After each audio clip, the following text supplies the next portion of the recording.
right, we are live. Let me go ahead and start this off by saying sorry to anybody who was here at the beginning. As of right now, we don't have any viewers, but I'm sure people will pop in. If you are hopping in after the fact because you tried to watch the first two times we tried this, it was having some technical difficulties on my end, but we are back after some technical difficulties. I'm joined here in this video today by Rashad G Reviews and JJ Lomas Entertainment. And yeah, big thanks to you guys for coming on to this. We just, needed to have some Star Wars fans from different corners. They have different experiences with Star Wars to talk about The Mandalorian Season 2. It's all done. It's wrapped up, all 8 episodes. We're going to talk about this episode by episode, fully spoilers. So if you're watching this, whether you're watching it live or after the fact, stick around. But if you don't want to have anything spoiled for you, go ahead and get the hell out of here as fast as you can. So first of all, let's just go ahead and I'm just gonna, like I said, I told you guys beforehand, I'm gonna try to host this kind of to try to, moderate the direction we go just a little bit. So before we get too much further into this, for everybody, let's start with Rashad. What does Star Wars mean to you, and what has The Mandalorian meant to you as the current iteration of what Star Wars is? Star Wars is like the biggest part of my childhood. It's one of the first movies I can remember watching as a kid was Empire Strikes Back and Return of the Jedi. That was one of my first memories. My pop taking me to see Return of the Jedi. So I'm a lifelong Star Wars fan. All the toys, I have some books. Wasn't too much into the video games though, because the early video games that came out for the PlayStation were extremely hard. I could never play them, so I just gave up on the Star Wars video games. But I'm a huge fan. But like I was telling you last time on my stream, I started losing some faith in Star Wars because Rise of Skywalker left a bad taste in my mouth. I was losing faith in the Force, and then The Mandalorian brought it back. And then thanks to you, you put me on to Clone Wars and Rebels, and now I'm a kid all over again. Star Wars is like I fell in love all over again with Star Wars. So thanks to The Mandalorian, thanks to Clone Wars and now Rebels, shit, I'm got goosebumps just talking about it. Shit. I love that. What about you, Justin? What Star Wars meant to you all these years, and how's The Mandalorian fit into all that for you? I think it's interesting you put it in that way. I couldn't get words out for a second. Growing up, I thought Star Wars was like a whatever thing when I was like a kid, like before 10. But really, the Phantom Menace is what got me hooked into Star Wars. Because when the Phantom Menace came out, I think it was 99, right? Yeah. So I was born in 91. So that was the first Star Wars movie I saw in theaters. And so I got all the toys for it. I got I don't know if you remember back in the day, the Phantom Menace had these puzzles you could put together. And they had 3D, or not 3D, the glow-in-the-dark smear ink on it. So after you can puzzle, you put it in the light for 10 minutes, turn it off, and you'd see a glow-in-the-dark image on top of the puzzle you made. Yeah. But yeah, so believe it or not, the prequel trilogy got me into the series, watched the older ones, and then I played the video games, Jedi Power Battles, Empire Strikes Back for NES, going back that far. And my gosh, I even stayed up late one night, even though I had school next day, because Jay Leno was premiering the episode 3 trailer. And I literally got a little VHS tape and put on the label episode 3 and put it in with the rest of the Star Wars VHS. No, Star Wars is something that people got made fun of for in the 90s, early 2000s. But when the MCU, like the Marvel Cinematic Universe, started to normalize nerddom for everyone, and then Star Wars was the same way, Star Wars became normal for everyone. I think that's what Star Wars is nerddom becoming cool. It's a part of that fandom because you just associate Star Wars with losers and virgins and stuff like that, But me, like Rashad was saying, I 7, 8, and 9, they were whatever. They still did some cool things. Rise of Skywalker, even though I appreciated what J.J. Abrams salvaged and tried to do that was unique, it still didn't do it for me. So I was starting to lose faith. Solo and Rogue One I definitely enjoyed, but then came The Mandalorian. So first season was kind of I enjoyed it. But this season, I just can't wait to talk about this. I talked way too long and ran it. Sorry, but yeah. No, man. That's what today's going to be all about. We're going to love on some Star Wars. We're going to have a good time. We're going to have our criticisms and our thoughts, but this is just a good time to just ramble about some Star Wars because I could talk about this forever. Rashad knows we talk about Star Wars often, and I could talk your ears off about Star Wars all day, and I never get tired of it. Just to kind of answer the same question, Star Wars, for anybody who's watching this and isn't super familiar with me, is my favorite thing of all time. Whenever anybody asks me what my favorite movie is, I struggle to say which one specifically. Like, I have favorites and all that, but I just love Star Wars. It's something that means so much to me beyond just being movies and a franchise. And I have so many fond memories of growing up, going to so many Star Wars conventions, Star Wars events. I've met so many Star Wars actors, and between the movies and the TV shows and the video games and the toys and the clothing, I have a collection of over probably 150 t-shirts that are all Star Wars related. I just have so many things. Lately, I've been wearing like the same like 10 or 15 of them, though. You can probably see that in my video because I got a little chunky and I don't fit into some of them right now. But I feel that, man. Star Wars has always meant so much to me, man. And The Mandalorian just has been it's weird for me because it's not a breath of fresh air for me in the sense that like I've been struggling with the new Star Wars content because I've genuinely loved what we've been getting. But The Mandalorian is just so cool, and it's just so great to see a part of Star Wars that you see so often in books and comic books. And I think that they just never explored it as much on the big screen. You know, we always saw the underground kind of bounty hunter world set up in a lot of the elements of the movies, and the Clone Wars and Rebels touches on it. But so many books and comics, I always thought to myself, oh, so it'd be so cool to see these moments, these characters brought to the screen in some way. And The Mandalorian is doing just that. So, yeah, that's my thoughts on Star Wars. I think it's safe to say that we all have different ways we were introduced to Star Wars and how much it's meant to us at different points, but we all love Star Wars and we're here to talk about it. So let's go ahead and get right in to season 2 of The Mandalorian. So the first episode of this season, absolutely amazing. I got to say, I thoroughly enjoyed it. It was called The Marshal, Chapter 9, Episode 1, but, Chapter 9 of the show, called The Marshal. And this is the one where the episode picks up with Din Djarin. I'm going to try to call him that because everybody just keeps calling him Mando, but he has a name. It's Din. Yeah. But so Din and Grogu, as we've now found out his name, they are on this planet and they come across this, like, there's some sort of like underground fighting ring kind of thing going on. We see some Gamorreans fighting. We get to see a lot of familiar alien species in this sequence. And he's trying to find out about some more Mandalorians. They end up turning on him in this point. They try to kill him. There's that great shot from the trailer where Grogu like leans forward and presses the button to his like little capsule and encases himself so that Mando can kick ass. Yeah, which I thought was absolutely great. And we end up really spending most of our time on Tatooine, where we are reintroduced to some characters like Amy Sedaris' character, who plays like the mechanic, who tells him that there's this Mandalorian figure in some nearby city. He ends up getting on his speeder, heads out that way, and comes across the character of Cobb Vanth, played by Timothy Olyphant. And he's wearing the Boba Fett armor. And at the very end of the episode, after defeating the Krayt Dragon, after they work together, we get to see Tamura Morrison as Boba Fett once again, returning to play the role. Absolutely amazing. Well, first time he's playing the role outside of doing the voice from the original trilogy, which he's overdubbed. But, he played the clones and he played Jango Fett. So this is the first time we're actually seeing him unhelmeted as Boba Fett. But yeah, right out of the gate, love this episode. And I have to say, for me, as the kind of Star Wars fan I am, as somebody who reads the books and the comics, it was incredible to see the character of Cobb Vanth brought to screen. I think most people who are watching wouldn't know, but Cobb Vanth is actually a very small side character from just a couple chapters of some of the novels that take place in between the Return of the Jedi and The Force Awakens. It was very heavily implied that he was wearing Boba Fett's armor in those books, and then they brought him to screen. And when they said his name, I was like, no way did they bring Cobb Vanth into this show. Like, they genuinely brought a book character into the show and were able to introduce him in a way that didn't really confuse the fans. So right out of the gate, my general thoughts on this episode, because I'm rambling a lot, is that it was absolutely epic. tons of fun action, some great, building on the story while just feeling like its own self-contained adventure. The visuals were absolutely seamless, the digital effects and the practical effects. Timothy Oliphant was great.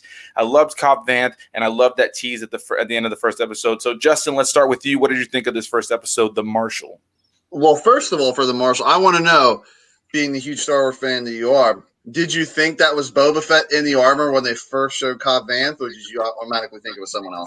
I knew it wasn't him because I almost think that they purposely did it where he feels thin, or he looks thin in the armor, like it doesn't properly fit him. Yeah. And I think that they purposely did that to kind of make it look like, yeah, this guy, he's just kind of has this on, you know what I mean? So I think right out of the gate, even I knew it wasn't going to be Tamora Morrison under that helmet when he first walked into the bar. Yeah. So overall, thought I really love the first episode. It's my favorite one of the entire series. Not even season, the entire series so far. But for me, I think what did it is how long it was. Of course, it felt like a movie. Like we were talking about in the other video, the aspect ratio changed during the Krayt Dragon fight. But we've never seen a Krayt Dragon. So, do we now know that George Lucas's Krayt Dragon call edits are all bullshit now in episode 4? Well, when they switch to Obi-Wan? Funny enough. So something that I thought was cool is that the noise that he makes, the Krayt Dragon, the roar that comes out of the Krayt Dragon, was one of the previous, not the current iteration of what Obi-Wan does with to scare away the Tusken Raiders in A New Hope.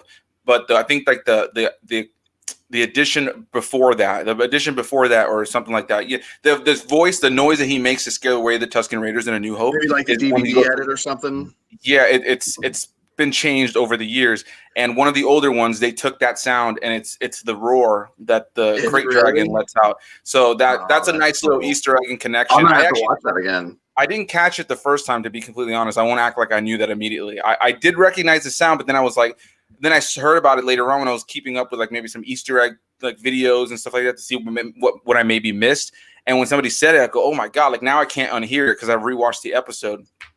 Because in the Blu-ray version, Obi-Wan just goes like, "Ooh!" I was like, "What the hell was that?" yeah. It's like a different kind of somebody screaming kind of strangely. Yeah. What about you, Rashad? What do you think about this first episode? So I was just gonna wrap up for 1 second though. I do want to say, like I said, hands down my favorite episode. I love the whole thing with the pearls Easter egg inside the Krayt Dragon, and just the whole cinematography of the episode was solid. Ludwig Göransson or Granson, I forget. He composed the music for Black Panther. He does the music for Mando. Yeah. Ludwig, whatever, yeah. Yeah. The score he does makes it feel so much more epic. And one last thing at the beginning, the 3 droids that are with, would you say her name was Amy Sedaris? Yeah, Amy Sedaris' character, yeah. So the 3 droids, were they the same Three Stooges droids from episode 1?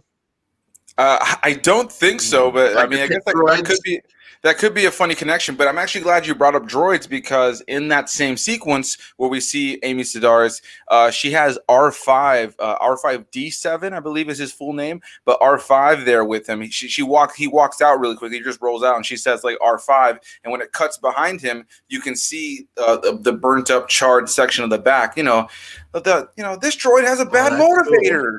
Cool. That's funny. That's some detail. I'll pass it to Rashad now. Yeah, I like that. I like that a lot. So what did you think, Rashad? Well, yeah, the first thing I noticed was the runtime. I said, holy shit, we're getting longer episodes. And I thought the whole season was going to be like that. So I got really excited. But yeah, I really dug it. What's the things called? The trimmers? I call them space trimmers. What's the things called? The Krayt Dragon. The Krayt Dragons, yeah. The Krayt Dragons, my mouth hit the ground. I was like, holy shit, is this a show? Because that CG, those effects belong in a movie. So the fact that a show put that much detail and effects into it, I've never seen nothing like that on the show before. So I was just blown away by that whole sequence. Yeah, I thought the whole episode was tight, man. It was a good kickoff to the season. And I'm like, all right, if every episode is going to be like this, man, look, we in for a hell of a ride. Mm-hmm. Yeah, I couldn't agree more. I felt like it was visually stunning. And I would argue, even though the whole season is visually stunning, I think it was the biggest episode in spectacle for me. Like it just felt like the grandest episode, because even the rest of the episodes that maybe feel bigger emotionally feel more contained in story. And I think this one was like it just felt like a big video game quest. Like, you know what I mean? Like Mando rolls into town. It's like kind of, all right, I'll give you the armor if you come along with me to destroy this thing. And then they go destroy this big thing. And yeah, there was the great Easter egg of the Sand People, the Tusken Raiders, getting the egg out of it at the very end, the pearl. And which was a callback to Knights of the Old Republic, which was like which was, I thought was really, really cool. I thoroughly enjoyed that. They did their homework for this season. Yeah, you can tell they definitely paid attention to details. If you are a longtime Star Wars fan, there are things for people in there everywhere, things you'll miss and things. And what I also like is that they do a good job, at least with this first episode. And we'll get into some of this, my thoughts on some of this moving forward. But I think they did a really good job of using the first episode, even with like Cobb Vanth, all that stuff being in there. They don't really rely on you as a viewer having like too much knowledge of all this random stuff. You don't need to know who Cobb Vanth is to get everything that you understand about his character.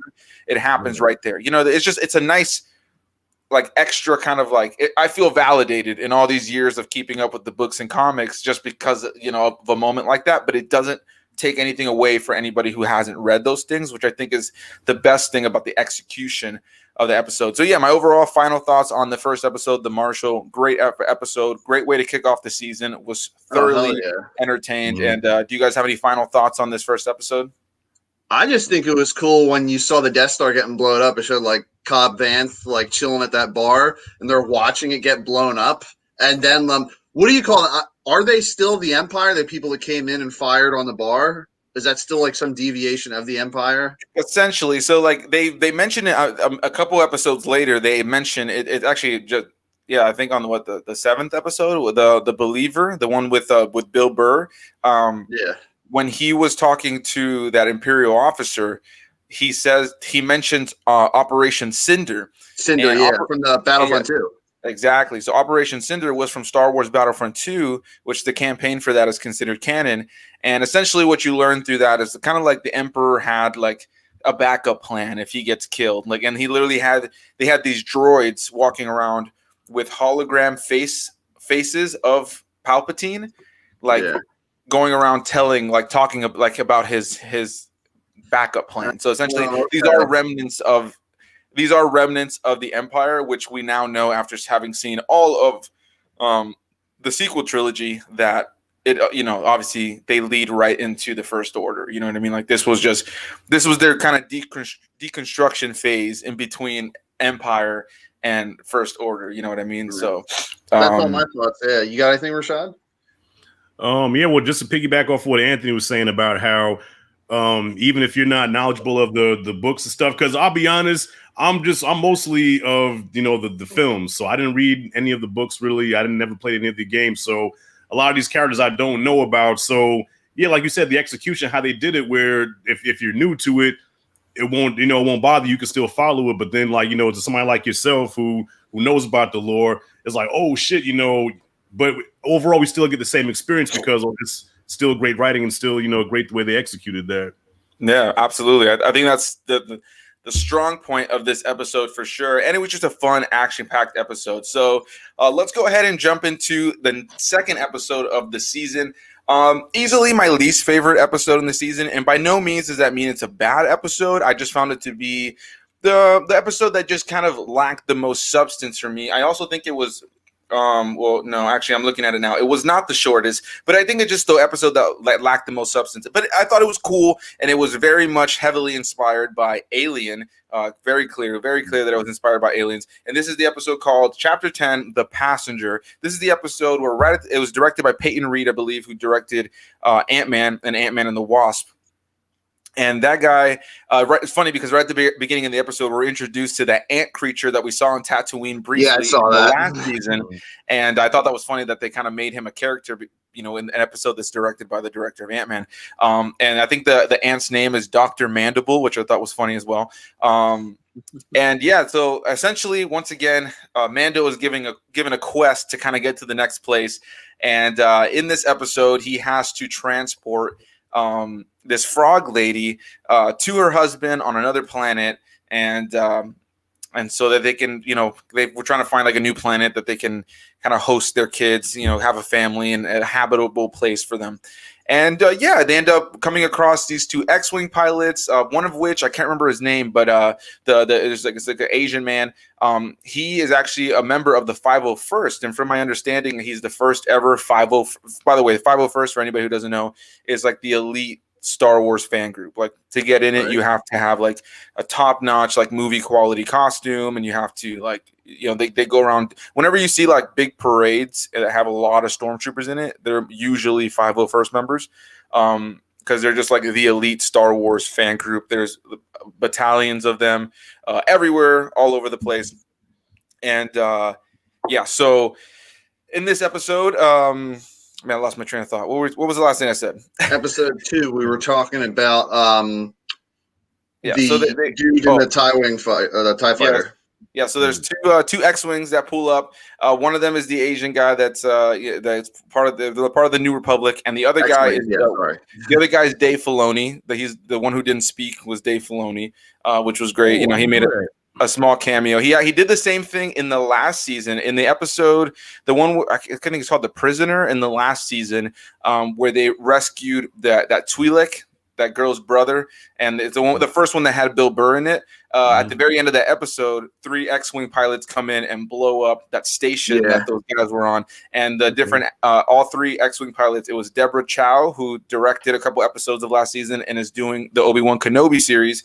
Dave Filoni and Rick Famuyiwa, I believe is how you pronounce his name, who directed a couple episodes in the first season, and he directed an episode in this season as well. So I like that they kind of have a couple of those people just kind of popping in and out, But yeah, so the passenger, you got the Mando going to take the frog lady. They end up coming across some X-wing pilots. They end up shooting them down in this big chase. They end up crashing, and now the ship's all fucked up, and they're on this ice planet. And baby Yoda, as everybody was calling him still at the time, Grogu is eating the eggs. And yeah, it's very alien inspired. I found the episode to be a good, fun time. I think it's hard for me to watch a Star Wars story and like not feel entertained just to be in that universe. I've always joked with people that I could watch an episode or a movie of Darth Vader, like, picking what snack he wants on the Death Star vending machine, and I think I'd still be entertained.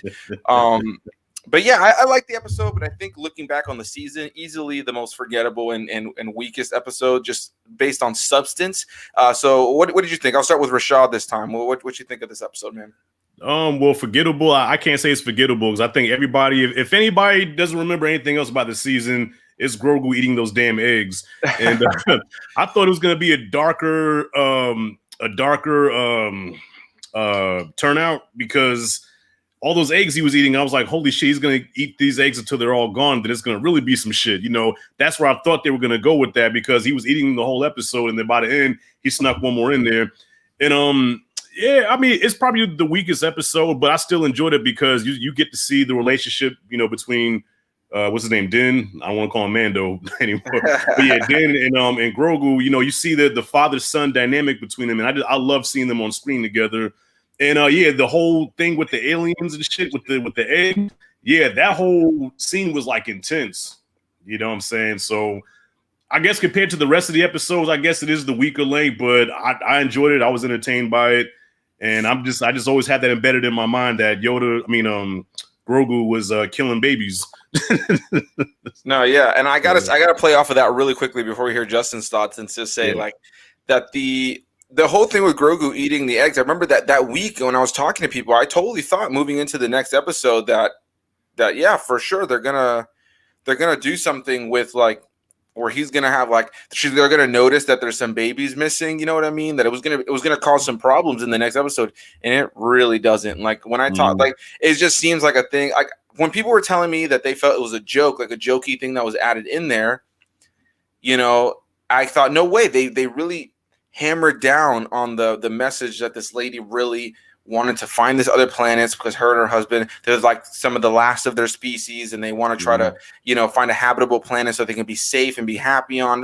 They really like they set the stakes up, they set the stakes up for this lady and her babies, and Grogu's just popping them back like fucking shots of tequila. And there's a part of me like I was just watching it, like once it didn't go anywhere, I thought to myself, yeah, if there's like a storyline or something that just was introduced that feels the weakest in this series or in this season, it has to be this one for me. So Justin, what are your thoughts on this episode? I'm with both of y'all, honestly, because I downloaded this episode. Well, Anthony, I was in Atlanta, and I downloaded it while I was there and hooked it up to the TV at the Airbnb. But yeah, I was watching it with my buddy Pat, and I don't know if you knew this, but I believe that Ice Spider was supposed to be a part of Empire Strikes Back. Yeah, like that was like an original concept art from back then, but they never came to fruition. Yeah, I believe they're called Krykna spiders, and they're actually so they were supposed to be in Empire Strikes Back, and they actually used that concept art for them for Star Wars Rebels. So I know Rashad, you're watching right now, but you will see those spiders again. They so they were already introduced to screen with Star Wars Rebels, so it was nice to see them in live action. And I think if I believe I'm not mistaken, you do fight some of them in Jedi Fallen Order. I may be wrong, but I believe you do come across a couple of those in the game. I think you come across spiders when you go to Kashyyyk, that one mission with the dragon, right? Yeah, you go to Kashyyyk. I don't know if the spider. I think there were spiders there, but I have a feeling you fight Krykna spiders, but I could be wrong. But I know for sure they're in Rebels. But yeah, as you were saying, I think it's my issue originally with season one was just like at least 5 episodes for season one's plot was like Mando's ship gets messed up. He has to find a way to fix it. And it's like some simple bait and catch mission or something like that. I wouldn't mind that just so long as the show has a little bit of meat in the background, like 80-85% like just regular plot like this episode. But I just wanted something in the episode that would progress forward. So, season 2, episode 2, or chapter, was it 10? Yeah, chapter 10. Yeah, chapter 10 kind of reminded me of the first season where it didn't really have much to do with the main plot at all. Obviously, he's not going to say like, "Oh, I heard you can find a Mandalorian on this planet or whatever," like someone who knows the whereabouts or blah blah blah. Blah. So, or he was looking for the Jedi on that planet, right? Well, that planet that they crash land on was not. That's not where they were supposed to be. I meant like when he gets to the planet where the frog people are, he was looking for a Jedi on there. That's where he said he could find a Jedi or another Mandalorian. Yeah, another Mandalorian. So, anyways, like I get that he had to go there, so they could and I get they just didn't want to have him go there like it was super easy either. Like some shit didn't go down, so it's like I can't win either way. I'd still go and watch it again. Like it's not like I would skip it because I'm so butthurt about it. And it was cool to see like the spiders, and it was funny the scene where the frog girl's just chilling in the bathtub and she's like naked, and when the shit goes down, she's like and like lick-a-tongues that shit and puts it back on. No, yeah. Overall, I was a bit disappointed, but like watching it, all the CGI and the stakes were really cool, and yeah, it was kind of forgettable, but those are my overall thoughts. I didn't really think anything more of it. No, yeah, for sure. I would think that's pretty much where I sit on it. Like, just a fun Star Wars adventure, but compared to the first season, every episode of the first season, I would say that I think that episode, though I really enjoyed it, I need to emphasize that I really enjoyed it. I think it was just my favorite, probably my least favorite of the entire series, personally. Just because I think every other episode is just a little bit stronger than it. Like, just as far as like even story or character, I think at the end of the day, all of the other episodes at least had interesting characters that may have been added in. Yeah. Whereas that one, like the frog lady, who knows? Maybe she'll show up in season 3. Maybe she'll be part of the gang and she'll be whooping ass in the next season. Who knows? Right. I have like tongue acrobatics or some shit, jumping around and shit, like whipping people. Exactly. So I guess we'll see. But I have a feeling we won't be seeing that lady again. But, we could be wrong. I didn't expect to see Amy Sedaris again. But, I didn't mind seeing her again. So let's go ahead and jump straight up to the next episode, which is where, for me, things just started getting fucking crazy. Chapter 11, The Heiress. So episode starts. Mando has got the ship working again. They end up taking off. They end up coming to the planet where this lady's frog husband is. After he gets there, he ends up meeting this believe they're called Quarren. He ends up meeting one of them and says, "Hey, I'm trying to look for this Mandalorian." They say, "Hey, I know exactly where I'm going to take you. Jump on my ship."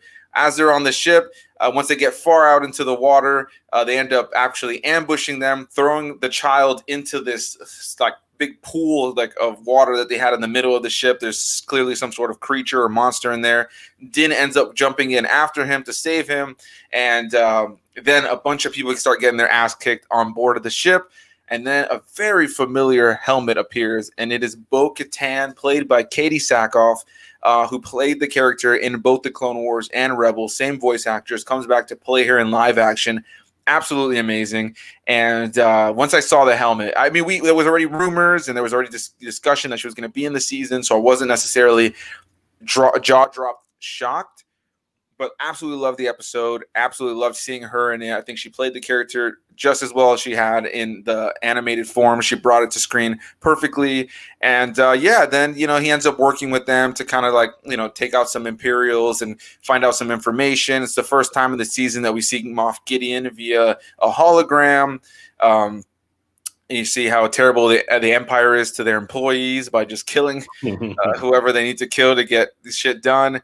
And that's the first time in the season that Bo-Katan mentions the Darksaber and how she wants the Darksaber. So if you've seen I'm not going to spoil Rebels right now or talk too deep into Rebels because Rashad is currently watching it. But what I will say is that the Darksaber plays a decent role in the Clone Wars and plays a much bigger role in the significance for Bo-Katan specifically in Rebels. So there was I remember when I saw the first episode, the season finale of the first season. And I saw that saber cut through that TIE fighter that Moff Gideon was in. I lost my shit. And for me, I was thinking, well, there's only one of those. There's only one of those sabers. And I know who had it last in canon. And how did this fucker get his hands on it? So it blew my mind to even see him have that saber at all. And then to have Bo-Katan come in, it feels natural based on the events of Rebels that she would be showing up. But yeah, this was a fun, action-packed episode. If I'm not mistaken, it's one of the shorter episodes. Yeah, coming in at 35 minutes. The shortest was 32 minutes. Funny enough, the shortest episode was one of the best episodes, but we'll get to that in a few episodes. But yeah, that was my thoughts on the Eras. I thought it was a great way to introduce an animated character to live action. Katie Sackhoff was great. Great action. Thought it was a fun episode. What did you think, Justin? It was good. Next person. Not good.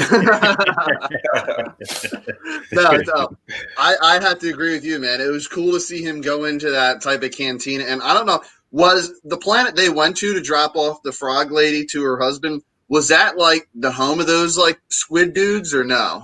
It was just like a place where people gather.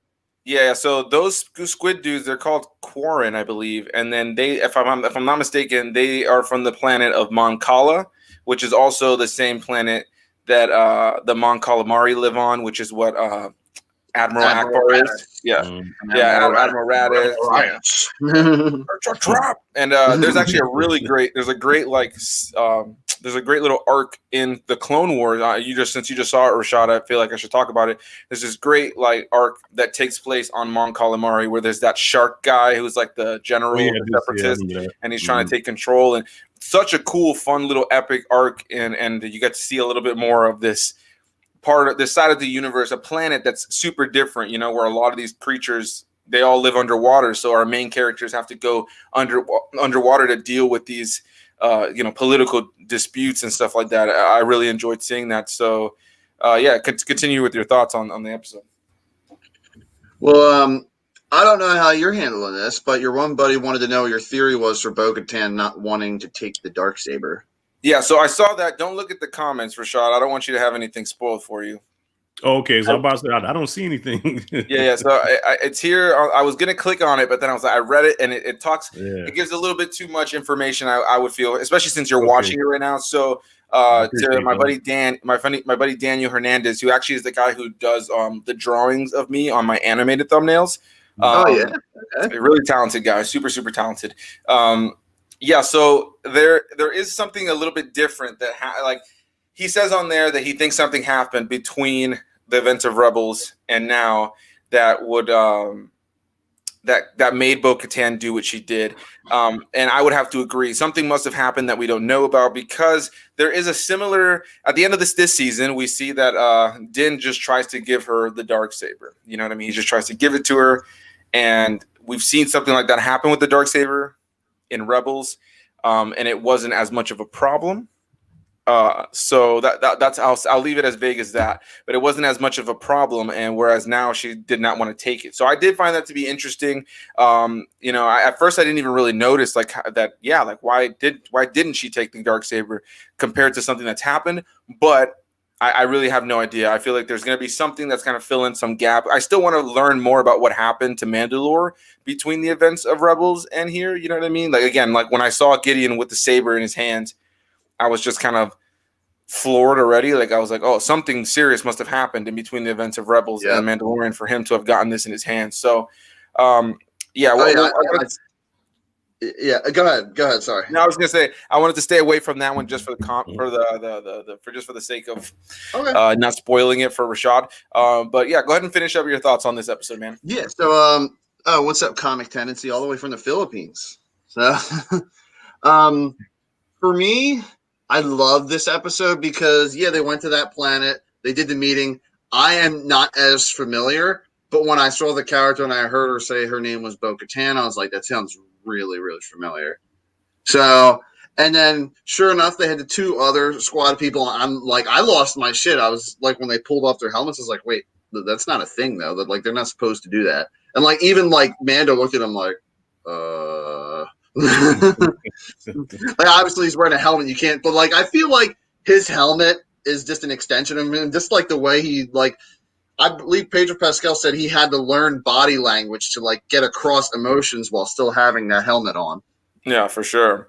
Which is also cool too, because there's two other guys that play Mando, depending on the scenes, like that play the guy in the suit. Yeah. But I love this episode. I love the fact that other Mandalorians were kicking ass. And my favorite part was I forget the dude that was talking to Moff Gideon, who was piloting that who was heading up that cruiser, one of the higher ups in the Empire. Yeah, I don't remember his name. I forget his name. But I thought it was really cool how they were like depicted almost as Nazis, basically.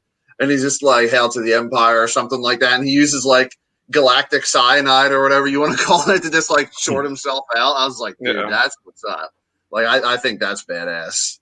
But that's my overall thoughts. One of the most entertaining episodes of the season for me. And we get Bo-Katan, and I definitely looked up her character and Wikipedia'd the shit out of her, so I was familiarized. So that's it for me. Yeah, for sure. Well, Rashad, I definitely want to hear your thoughts. Having now, had a little bit more time with Bo-Katan, especially in those final 4 episodes of the Clone Wars. What are your thoughts on this episode with that added knowledge, and what are your thoughts on the episode overall? The episode overall was tight. It was so when I first saw Bo-Katan and I said, okay, who the fuck is that? I had no idea. But now seeing her in Clone Wars, I'm like, okay, it just adds more excitement to seeing her. But forget Bo-Katan. Who was the chick that was with her? I was crushing on her, man. She was a cutie. Wrestler, I believe, right? Yeah, I think she's in WWE. I think her name is Sasha Banks, if I'm not mistaken. Man, look at she finer than Frog here, man. I said, I hear that. Yeah, I would. Anyways, I'm gonna keep this PG, but yeah, overall the episode was cool. What I like about the Mandalorian is that they always put him in situations where how the hell are they gonna get out of this? Kind of like that old school 1960s Batman, where they was always put in a situation where like, how are they gonna escape this one? Tune in next week, same bat time, same bat channel. It's like that. Like, how the hell are they gonna escape this shit? And they always find a way out, and they're gonna find a way out. Yeah, exactly. Exactly. I mean, in the back of your head, they're gonna get out of this shit, but it's like, damn, there's no way they're gonna, like with the alien episode, how are they gonna get out of this shit? So I really like that about the episode as well. And I got a question though. So Anthony, refresh my memory. So in Clone Wars, right? Darth Maul was the ruler of Mandalore, and he had the Darksaber. And then Ahsoka defeated him. So wouldn't that mean that Ahsoka is the rightful owner of the Darksaber and not Bo-Katan, being that she didn't beat Maul for it? Yeah, so that's the thing, right? Is that's part of why people are questioning. I guess that's a good example to not touch on exactly what happened in Rebels, but yeah, that's part of why some people are questioning why she didn't take the Darksaber. Like something must have happened between the events of Rebels and now, or that's just a flat out inconsistency. But I can't imagine that it is, at least not that big of one, because we've had 2 series with the Darksaber now that, you know, there is this idea of pride around it. Like if you have it, you are the ruler essentially, right? Like it is this symbol of being the ruler. But yeah, you're right. So that's kind of why people are questioning whether or not, like, why she did that. And since it's in the last episode, you know, it leaves us all thinking about what the hell is going to happen. So I don't really have an answer to you there. And I think that they kind of left it wide open for all of us. And a lot of people were speculating, like, why was it such a big deal to take it this time versus before, you know what I mean? So I am very curious to see how they play off of that. And to play off of something that you said, Justin, a little bit ago, you were talking about the whole thing with the helmet where it's like, oh, they took it off. It's like, you're not supposed to do this. It's funny because when the Mandalorian, the show started and everybody was like, you know, this is the way, and taking the helmet off and was like a no-go, I thought to myself, oh, this is a lot of new Mandalorian stuff. Like anybody who's like really well versed in Mandalorian stuff, like the books or comics or especially the Clone Wars and Rebels that touch on it heavily, Mandalorians took their helmets off left and right all the time. But that's kind of what I enjoy about this episode as well. Is there's a great moment where when he's like, you know, why are you guys taking off your helmets? You know, the guy that was with Bo-Katan is like, oh, he's one of them, and they were referring to the foundlings, you know what I mean? So, you know, we learned in this that Jango Fett in the season that Jango Fett was also a foundling. So there's obviously this disconnect between pure Mandalorians who were born on Mandalore and lived a life on Mandalore versus people who were kind of brought up into it almost like a religion. Yeah. You know, like kind of like brought in. And so that's all they know. So the idea of taking the helmet off, it's like, that's a no-go. Whereas you have somebody like Bo-Katan. I guess just give you a little you said you read some Wikipedia stuff, but Bo-Katan is like a huge part of Mandalore, and most notably her sister was ruler of Mandalore for a period of time. So that's a part of the whole thing with the Clone Wars, is that her sister, Duchess Satine, was like the queen, essentially, like the ruler of Mandalore, and she led for this time of pacifism. Like she didn't want the Mandalorians to be violent, and so they were at this time of peace. And Bo-Katan was part of this group called Death Watch, which is essentially kind of like a terrorist group. I heard about that. So she ends up coming around, you know, comes full circle with everything. But she's essentially part of like this Mandalorian terrorist group. And if I'm not mistaken, in the first season, when we see those Mandalorians that because they call him a child of the Watch. They never played on that anymore, but they in that same episode, the heiress, they call him a child of the Watch, which I'm assuming means Death Watch, because in the first season, if I remember correctly, the Mandalorians that found him and made him a foundling have the Death Watch symbol on their paladins. Yeah, so they got wiped out in the first season, right? I think I'm assuming some of them got away to raise him, you know what I mean? But we don't really see any of that happening. Like his parents get killed. I meant like the first episode when we're introduced to like all those Mandalorians and like the lady who gives him his Beskar, and all those other Mandos get like wiped out. Yeah, they end up getting. I think like they all get wiped out, at least as far as we know, except for her, the armorer, I believe is what they call her. Yeah, like I think when he comes back to Navarro later in the season, in the first one, like he finds like the stack of like their armor kind of just seated there. So obviously something must have happened. Right. Like they found out that they were there. But Did we cut off Rashad? What was that? Did we cut off Rashad? I forget. Oh no! I was finished. I was done. I got so lost on rambling, but hey, it's what happens, man. It's what happens. Yeah. But yeah, I really love this episode. Any final thoughts on this episode, guys? No, like you were saying, it was cool to experience, kind of like how, like you have, how Luke Skywalker views the Force, how Maz Kanata views the Force, and then like you have Chiro from Rogue One. He views the Force just as like how some people take in like Christianity in real life. Like some people buy the book, Bible thumper, like. Sorry, I didn't mean to call them that. But like buy the book, like super religious and stuff like that, and other people like accept Christianity in their own way. And feel as like that's enough for them. Just like how Donnie M viewed it as like a prayer type thing, a religion type thing, and then others depicted it in a different way in the show. Yeah, exactly. But so, I like that. Yeah, for sure. I really loved this episode. I liked what it set up. I was really excited moving forward. And I guess that's a good time to hop into the next episode that arguably became more famous for a mistake Yeah. than for the episode itself. This episode is Chapter 12, The Siege. This is the episode where we are reintroduced to Gina Carano and Carl Weathers' characters, Grief Karga and Cara Dune. And he goes back to Navarro. We're also reintroduced to, I can't remember his name off the top of my head right now. I'm still having to learn the names. That's kind of some of the hardest stuff about this new Star Wars, is being so familiar with the movies and the characters and the species. Horatio Sands' character. Yeah, Horatio. What's his name? Horatio Sands. He's from SNL. Yeah, I know he's from SNL, and so yeah, he plays like the blue fish guy. So yeah, they're on Navarro again. They go to like destroy this, what they think is kind of an empty Imperial base, or they kind of go to like find some information out.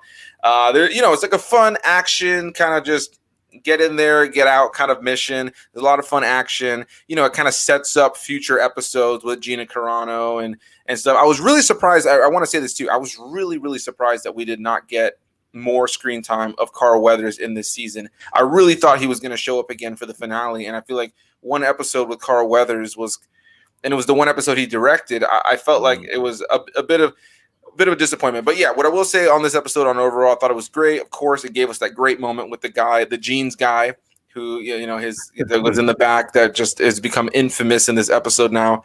And I thought it was a fun, action-packed episode, kind of light on like narrative and plot, but just a fun, good time. And then at the very end of the episode, probably the meat and potatoes is that we get to kind of hear a video message, a hologram message from Dr. Pershing, who's the guy who's part of the whole cloning program. We kind of get to learn a little bit of why they want Grogu, not necessarily fully, but we know that they're kind of get his blood to kind of do something important for some donor that we don't really fully know all the information about. They're not the donor, like some sort of something that they're working with. He's the donor, but some sort of project, and we don't really know what it all fully is. And in this episode, we also see some like Bacta tanks that look like with clones, looks like kind of fucked up clones. Instantly, I assumed that it would have something to do with Snoke, possibly kind of the early steps of Snoke.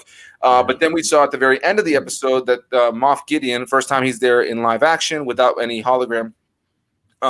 We see that he's in a hallway just filled up with dark troopers, and at first I didn't even realize that they were dark troopers the first time I watched it. It wasn't until I watched it the second time and talked to people, I was like, oh my god, they're dark troopers.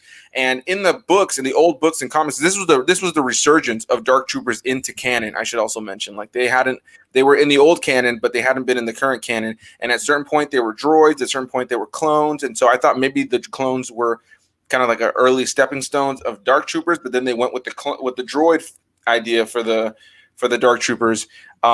So I'm gonna stop rambling now, but yeah, thoroughly enjoyed this. I like the connections and all that kind of stuff. Yeah, I'm gonna. And let's go ahead and hear what Rashad had to say about this one first. Yeah, you took the words out of my mouth. Like when they talked about the cloning and everything, and they needed Grogu's blood, that's the first thing I thought of was Snoke. But yeah, listen, what universe do I live in where Apollo Creed directed an episode of Star Wars? that was crazy to me, and he did a good job too. I don't know who these people are that points out these mistakes. Like, I didn't see the jeans guy. It took me like about 4 or 5 times to watch it and freeze it and zoom in. Like, I still don't see it. And then I think somebody like screenshotted it and pointed out, and I said, who catches something like that? I haven't downloaded it, so I'll have to go check it out. Yeah, but it didn't bother me. I thought he did a great job directing it. That chase scene that they had, the chase sequence when what's his name? Gina Carano's character, Cara Dune. Yeah, when she was driving the little thing or whatever, and the speed bikes and everything. Like, that whole scene was crazy to me. Like, I didn't know Carl Weathers had it in him. I know him as Apollo and Dylan. I didn't know he had Star Wars in him, man. The dude looks good for his age too. Oh yeah. Well, he could probably still kick all our asses as old as he is. In one punch, knock all 3 of us out. I met him at I think it was 2 years ago. I met him at like a Monster Mania convention, and even like in person without all the like celebrity makeup and stuff like that and shit. I was like, damn, this dude still looks like he's in his like early 50s. What the hell? Oh yeah. Nah, he's a beast, man. Former NFL player too. But yeah, overall, I enjoyed it. Not to keep going on about it. Yeah, I thought it was a solid episode. Go for it. No, well, that's all I got on it. What about you? Ever have to feel like not to rant or not to do this, not to do that? Me and Anthony will rant forever and forget what we're even talking about. So yeah, that's Rashad all good. is just sweet and short and like to the point. He gets out what he wants to say. That's the good thing. Yeah. Oh yeah. like Ant was saying, I loved it. I mean, we got to see Gina Carano back. She is all I want for Thicksmith, so I'm all about that. But no, I love Gina Carano. Carl Weathers was great, and like Rashad was saying, seeing him pilot that cruiser and like he was doing smart shit, like tactical shit, like shooting the rocks down, hoping to like have them rain onto the TIE fighters and shit. Like that was smart as hell. And like you guys were saying, so seeing the back of the tanks, I was just like, I haven't seen not one reference to the sequel trilogy, and I wasn't really. Cinematic Tendency met Carl Weathers too. That's sweet. Got his autograph. Oh, keep it, man. Nice. But what I was gonna say is like seeing that scene, we didn't see any like sort of references that I caught at least to the sequel trilogy, and I was happy it was his own thing, but like that could be something to do with Snoke and the failed Palpatine clones. Because I mean, in Rise of Skywalker, you saw all those tanks and shit like that. So, but I did like that they kept it ominous and just like left it in the shadows this enough so you could see that there's tanks and there's something in them. Yeah. But I thought the coolest looking thing in that whole episode is when the are they still called clone troopers? The dudes with like the O-shaped fronts to their masks, the one that you saw in like episode 6. Yeah, no. So those. I think you're thinking about the scout troopers. The scout troopers. Yeah. They those at that point they're all Imperial. So like after the Clone Wars, like when they were kind of really setting up the Empire, you kind of learn a little bit. You're going to learn a little bit more about it in the Rebels, Rashad. But yeah, like they essentially kind of phased out the clones. Depending on kind of where they stood, some of them were kind of paid off to kind of just I didn't mean that. I just call them like clone troopers because it's still in my head with the prequel trilogy. I know they're stormtroopers, but I meant to say like the clone element's gone. Yeah, where the scout troopers still considered like stormtroopers. That's what I meant. Yeah, for sure. Okay, so yeah, I thought the most badass scene is where the scout troopers like get on their speeder bikes and start going like they start ramping down the cliff, and one dumbass just like crashes his bike. Do I look like I'm sleeping? Black Tastic said I look like I'm sleeping. I don't think you look like you're sleeping, dude. Wake up! I am awake, man. My eyes are open. But I saw you take a couple shots of tequila. Though. 3. Oh, there you go.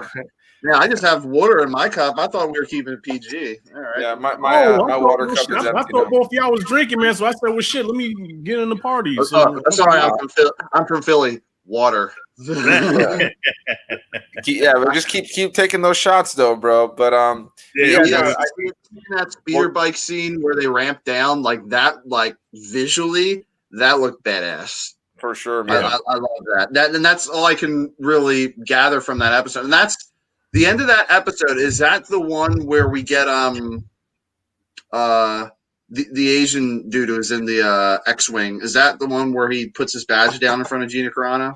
Yeah, so that essentially, I believe, was just a setup for one of the upcoming Disney Plus shows, which is what's it called? Is that the one that Patty Jenkins is doing? No, so she's doing a movie called Rogue Squadron.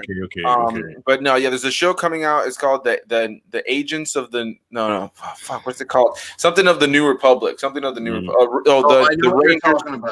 The Rangers of the New Republic. So, he shows up and there you go. Yeah, Daniel just said Rangers. I was like, for a second, what was it? I was like, yeah, Rangers. So Rangers of the New Republic.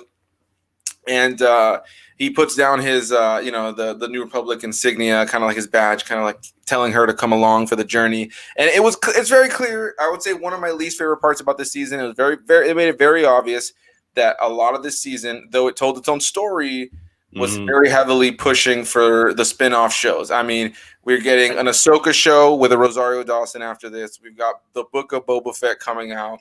We've got Rangers of the New Republic. I think it was. They were a little. I think not to cut you off, but I think originally why the Solo movie on Solo didn't do too well is because people were already experiencing Star Wars burnout at that point. You had The Last Jedi that came out.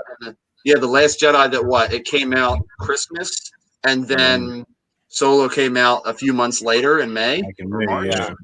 And I think that it would have worked. I think it would have worked if it wasn't for. I think there was a lot of factors. Number one, The Last Jedi was not received the way they thought it was going to be received. Even though I love that movie, I mean, the visceral anger that you would feel just opening your Facebook feed and seeing anything related to Star Wars around that time was just nauseating. Like it was just so much. Everybody was attacking each other. It's like, hi, I like Star Wars. Well, fuck you. It was just like, all right. Like everybody was just over the top about everything related to Star Wars at the time. And so on top of that, then they dropped Solo, this movie that I think arguably, because I know for me, it was probably the one I was the most, like the least anticipating. It was the one I was the least excited for because I was like, you're recasting Han Solo. You got Donald Glover coming in as Lando. Mind you, I loved the film. I had a good time with Solo. I really did thoroughly enjoy it. And those recasts have grown on me as younger versions of those characters. But I remember leading up to it. And then not only was there a lot of controversy around Star Wars, not only was it a Star Wars film that people were already worried about, but then they dropped it like I think a week or two, like in between, like within that time, the summer that they dropped it, I think it was like a week after Deadpool 2 and a week before Jurassic World 2, like and a little like lost a couple in the weeks mix, before a couple weeks before Avengers Infinity War. Like the timing of it, it just got smacked at the box office. There was these sequels and films that despite your feelings on them, they were far more anticipated than Solo. And so I think it just kind of led to its demise, you know? Well, I want to say this also, like JJ was saying, you know, how this season mostly focused on the spinoffs that's coming after that. But what will be kind of messed up is that could this be the last season of The Mandalorian? Because where does he go from here? The Razor Crest got blown up. They did confirm season 3. Oh, they did confirm season 3. Yes. But like, I mean, where do they go? Where does he go from here? He's lost his ship. He lost his baby. I mean, you're probably gonna find him like Darth Maul in Clone Wars, you know, all crazy and out of his mind and shit because he ain't got nothing left. Yeah, I am curious to bring it back. I don't mean to cut no one off, but that was my final thoughts about episode 4. But no, yeah, I think for me, like it comes down to like I think it's going to be an interesting kind of story. I kind of hope that moving into the next season, there's maybe a little bit of a time gap. Maybe he's like worried about Grogu. He's wondering where he is. Maybe he wants to go visit him. Maybe he hears something went wrong. It would be really cool. It would be really cool because, you know, we're going to get to it in a little bit. We're going to get into the whole Luke Skywalker thing. But I think it would be really cool because we all know what's coming, right? Like we all know as heroic and as beautiful as that moment of him taking Grogu is, at the end of the day, this is the Luke Skywalker that he felt like Luke Skywalker. Yeah, that's one of my favorite things about The Last Jedi is when he talks about what happened with Ben and his Jedi Academy falling down. You know, he kind of speaks about it. He kind of speaks about it in this way of like, yeah, like I was over there just being the legend, Luke Skywalker. He kind of resents having that mentality. Like you can almost feel that he kind of felt like he was this legend. Like he felt empowered by it, you know. And so that's who he is at this point when he's taking Grogu. But the reality is like if Grogu sticks around with him leading up to the events of what happened was with Ben Solo, it makes me wonder if we'll see that on the show, like from a different angle, where Din maybe learns about what happened and he races over there to try to go and save Grogu, and you know he finds this place and just destroyed maybe Grogu's, you know, because there's no people are like, oh my god, they're gonna kill off Grogu with, you know, when Ben becomes Kylo Ren. It's like no way, there's no way that they're gonna do anything like that. You know, part of what's the beautiful side of Star Wars is being able to see the same scene but from a different angle with somebody who's maybe hiding behind a rock that didn't get killed. You know what I mean? Like that's kind of the beauty of the storytelling. So I am looking forward to getting into all of that. But let's go ahead and jump into the next episode. That was. Hold on. I want to ask you all about that, but when you get to the last episode, but that's like 20 plus years later. Oh, you're referring to the last episode. That's why I was like, wait, for what? For a second, but then you're referring to it's 20 plus years later in regards to what happens with but I don't think it is though, because there's a 30-year gap. 30-year gap between Jedi and Force Awakens, right? Yeah, and there's 5 years between Mandalorian currently and Force Awakens. Yeah. So I mean, because Kylo Ren, I don't know how long the gap is between him becoming Kylo Ren and then like what we see in the Force Awakens. Um, but You want to I say think something that about episode 5? they could do something. They could figure it out in some way because I obviously I hope that they obviously I want him to spend more time with Grogu. I can't imagine that they'll keep them separated for too long. But I am very much looking forward to seeing what they do. Let's go ahead and get into the next episode though, so we can get to that last episode because something tells me we're going to spend our most time talking about Luke Skywalker. But let's go ahead and get into the next episode that I'm sure we have plenty to say about. Chapter 13, The Jedi. Ahsoka Tano right out of the gate. The second the episode starts, we see her with her white sabers that she gets in Star Wars Rebels. Rosario Dawson as Ahsoka Tano. I got to tell you guys right now, I was absolutely and utterly worried about this episode. I was just not because let me make it clear. I love Rosario Dawson as an actress. I think she's beautiful. I think she's badass. And in almost anything I've seen her in, I'm always having a good time. The problem is I have this massive attachment to Ahsoka Tano being Ashley Eckstein. Her voice is what made the character for the Clone Wars and Rebels. And as just a continuity nerd, when you watch Star Wars The Rise of Skywalker, at the end, when Rey hears all those Jedi voices in her head, one of them is Ahsoka Tano, played by Ashley Eckstein. So now there's that inconsistency. And so I already knew that was going to be the case, and it made me worried. But I was open to seeing an older version of Ahsoka. And what I can say after seeing the episode is that it's a fun, action-packed episode that is very much very samurai-esque, definitely inspired by the things that inspired George Lucas for the original trilogy. I think that she looks great as the role. And I think what really sold me with her being Ahsoka Tano was her the cadence to her voice, the way that she would say the lines, the pauses between certain words, the way that she would elongate certain words. Then kind of the posture in her voice and in herself, she very much came across and said the lines exactly like Ashley Eckstein would say them. I literally spent like a day afterwards because it was still so heavy on my mind. I spent a day like just watching clips of Ahsoka speak, and then I'd go back and watch the scenes of The Mandalorian just to see and feel how she how she's like said the words. And I see right here, Daniel says that you can tell Rosario studied her voice. It was still felt weird, but she did great. Yeah, I totally agree. Like you can tell that she studied the way that Ahsoka speaks so that she could really sell it to the audience. And I think the only thing that really bothers me about it now, just as a nerd, the way that I am, is the continuity error of now. Nerd. I'll take it, man. I'll take it. But I think she did a great job. I thought the episode was a lot of fun. We find out that Grogu's name, or Baby Yoda's name, is Grogu. I'll never call him Baby Yoda ever again. And it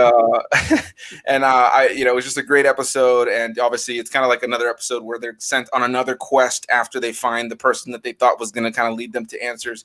Let's go ahead and start with you, Justin. What did you think of this episode?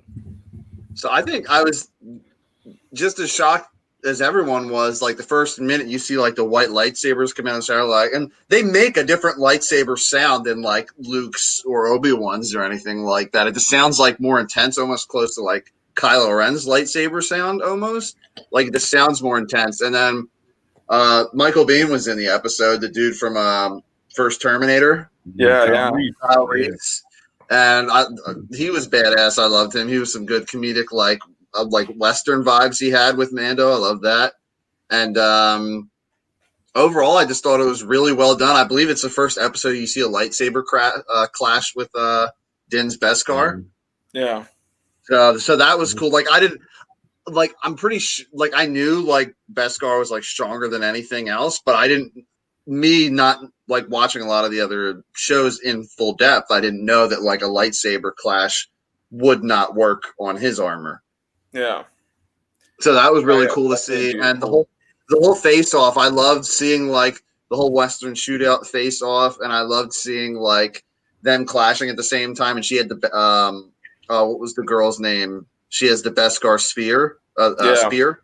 Yeah. And when she said where's Grand Admiral Thrawn, I was like, oh shit, like that's where this is going to be going at some point. But now I don't know. I know this is future talk, but I don't know if we're going to get to Thrawn in Mando or Thrawn in Ahsoka show.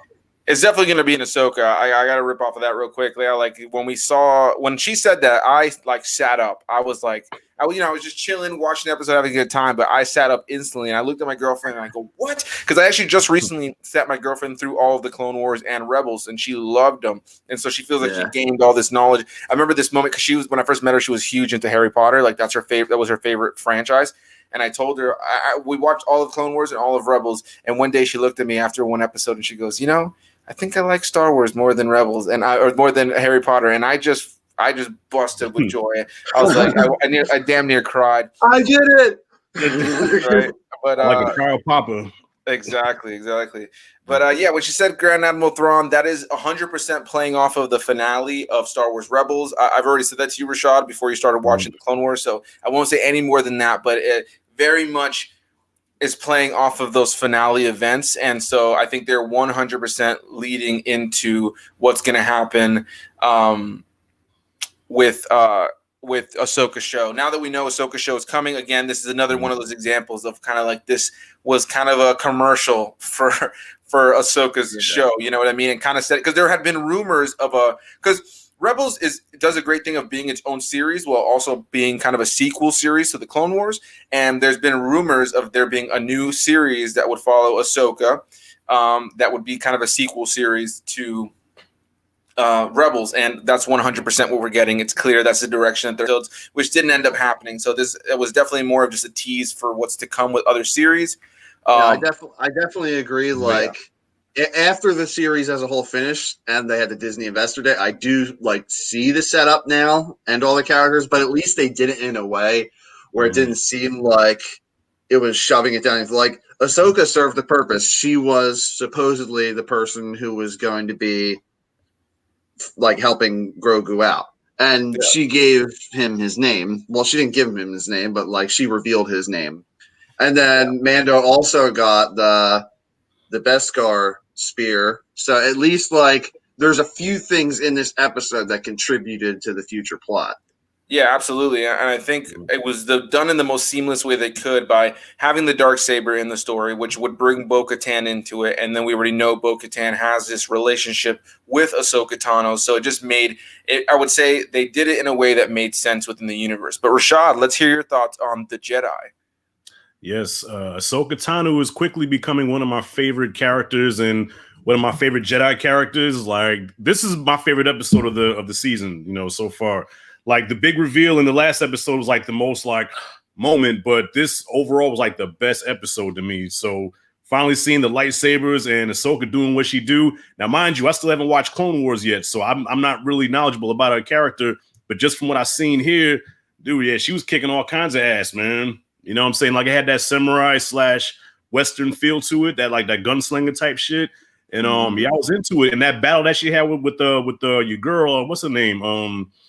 I know in real life. Yeah, I know in real life she's the daughter of Danny Insano, I think his name is. He was a pupil of Bruce Lee. Oh yeah, that's right. She had some sort of connection to Bruce Lee. I forgot about that. Yeah. Her pops trained under Bruce Lee. And she's a legit martial artist. So yeah, that whole fight was crazy. You know what I mean? So yeah, keeping it short and sweet, man. I dug it. Favorite episode of the season, definitely. Yeah, it's definitely a good one, man. Again, we find out Baby Yoda's name, finally. Grogu, he has a name, that's his name. We find out, we kind of it sets us up for more. We got to see this great character from the animated stuff make a live action appearance. And I got to ask you, Rashad, do you have thinking about it now in your head, do you have a bit of a different opinion having watched all of the Clone Wars and kind of had a lot of the meat and potatoes of Ahsoka's character?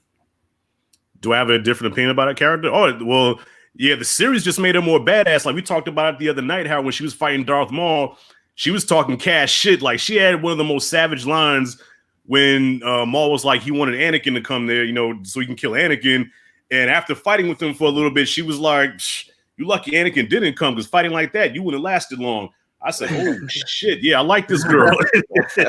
I like this girl. So, yeah, it just made her more badass, because you see her in the beginning of Clone Wars, she's this little kid who's, tailing behind Anakin, his little pupil, his little student. But then by the end, she comes to her own, and she's up there with some of the best Jedi to me, in my opinion. I gotta agree. Up there with the Anakin and Obi-Wan and, Mace Windu and all that, even though Mace Windu and Obi-Wan are assholes. We talked about that the other night. I gotta say, up there.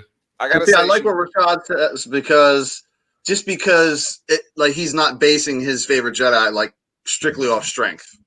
Mhm. Like it depends on like their personality, her Right. ability to trash talk, like Mhm. her planning in her head, not just brute strength and shit. Like Right.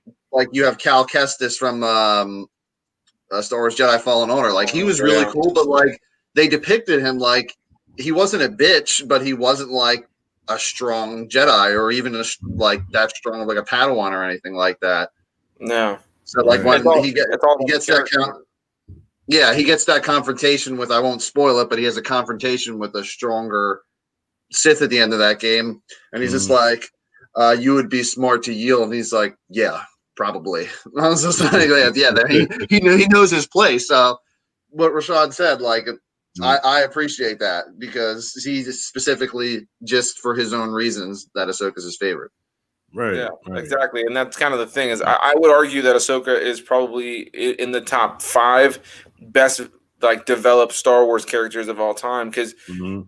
she really when I remember going to see the Clone Wars movie in theaters and I was just like, who is this little girl? Like she was annoying to me. She's calling R2 R2y. She's calling Luke or she's calling Anakin Sky Guy. And I'm like, who is this annoying character just going around like dropping all these nicknames on things? I'm like, who is this? Like And it she's made all no chummy sense and to me. shit with him. What was that you said? Like she's all chummy and shit with him. Yeah, and but she was also kind of like just like this like higher pitched voice, kind of annoying girl. And man, she just goes. What I love about her character, she goes from genuinely being this kind of annoying, naive character that almost causes problems, this cutesy character, to being this real character. Some of the best moments with Ahsoka are when you're just watching her observe the room. She reads the room and she plans what she's gonna do. You're in her head as you're watching these scenes. You can really see the growth, and she goes through so much in the show that she truly learns what it is to be a Jedi with and also part of not really wanting to be a Jedi. You know what I mean? She kind of, through her character, she's kind of like a lens for the audience to almost realize that the Jedi were these imperfect beings, you know what I mean? And that the Jedi Order was flawed. And I think that her character just easily is one of the best developed characters across the entire series, whether it's through the shows or, through like her novel, the Ahsoka novel. I think that her character has just had so much to really flesh her out in a way that I feel a lot of other characters just don't develop as much. There are a lot of characters in Star Wars, admittedly, that are samey. You know what I mean? That you're there, they're there to be like they're that guy that does that thing. You know what I mean? And you love them for that, but there's no depth to their character. And Ahsoka is truly a character that has had a full arc of where she is now. That peaceful at one with the Force Jedi that you see in Mandalorian. That's not who she is for a long time in her journey, and her steps there and the way that they executed, I think, makes for her character be amazing. Justin, I highly recommend watching the animated stuff whenever you have the time. I want to pick that up again at some point. It's so worth it, man.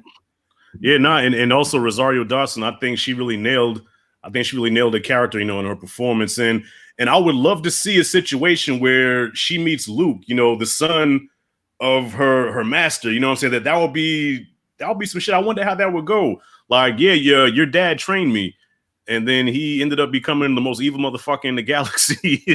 Yeah. You know what I'm saying? So I'll be interested to see their relationship. All because I wouldn't go on a date with him. No. Exactly. Yeah, definitely something I look forward to seeing as we go to. Like, I have the feeling they're gonna do that. I feel like they have to, right? But I guess we'll see. All right, let's move on to arguably one of, again, from here on out, there is not a dud at all, or even a slightly weak episode. It's a struggle to pick my favorite, and this one is definitely a contender. Chapter 14, the tragedy, the episode where they find the Seeing Stone. He sets Grogu down on the Seeing Stone. He starts kind of doing his thing. He starts meditating. This like ray shield of the Force comes around him, and then Din looks up to see Slave One flying in. Boba Fett shows up, says, "Give me my damn armor," and they end up having to team up with Boba Fett, Din, and Fennec Shand, played by Ming-Na Wen, who plays who played Mulan, and she's been in like the Marvel Agents of S.H.I.E.L.D. show, and she's been in tons of other the original stuff. animated Mulan. The original animated Mulan. So they all show up. They have to team up together to hold off all of the Imperials that are coming in to get Grogu, who's now meditating and is calling to some Jedi, which we now know who that is. And the Razor Crest ends up getting destroyed. Yes, I see Cinematic Tendencies commented there that it was directed by Robert Rodriguez, who is a fantastic director. Oh, I can tell. Yeah, you could see there's so many shots that he took from some of his own movies and things like that to kind of add in there. And we got to see, I think this episode, one of the biggest standout things, obviously the tragedy is either, depending how you look at it, it's Razor Crest being destroyed, and then the other one being that the Dark Troopers come down and take Grogu, and now they have to kind of team up all together. But the action sequences in this episode are top notch. It's the shortest episode in the season, coming in at 32 minutes, and it is the episode way longer than that. Yeah, exactly. And this is the episode that gave us what we've always wanted to see with Boba Fett. So here's what I'm going to do real quick. I've been holding in this piss for the last 15 minutes, and I'm going to die. So I'm going to take myself off the screen, and you guys can start talking about the episode. I'll be right back. I can hear you guys, but I don't want you guys to hear me piss. So I'll be right back. Yeah, good. Go ahead, drain the main vein. All right, Rashad, I'll leave you to it first.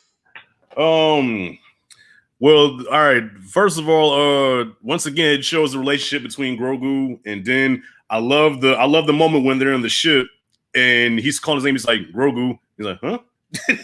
You see him laughing. Grogu. I just thought that was the cutest thing, the Razor Crest being blown up broke my heart. So to me, I know that was the biggest tragedy, because we knew even though Grogu got taken, he's gonna get him back somehow. We know they're not gonna take him up into space and kill him. He's gonna get him back eventually.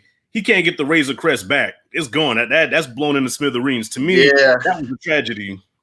I mean, but that was another perfect reason for him to team up with Boba and Ming-Na Wen's character. So, and like Anthony said, Boba Fett now, like growing up on the movies, on the original trilogy, I knew Boba Fett was a cool character, but I never seen him do anything badass. Like the most badass thing that he did was not capture the Falcon, but he was able to track the Falcon, and Vader, baited him into Cloud City, and that was it. You see him in Return of the Jedi.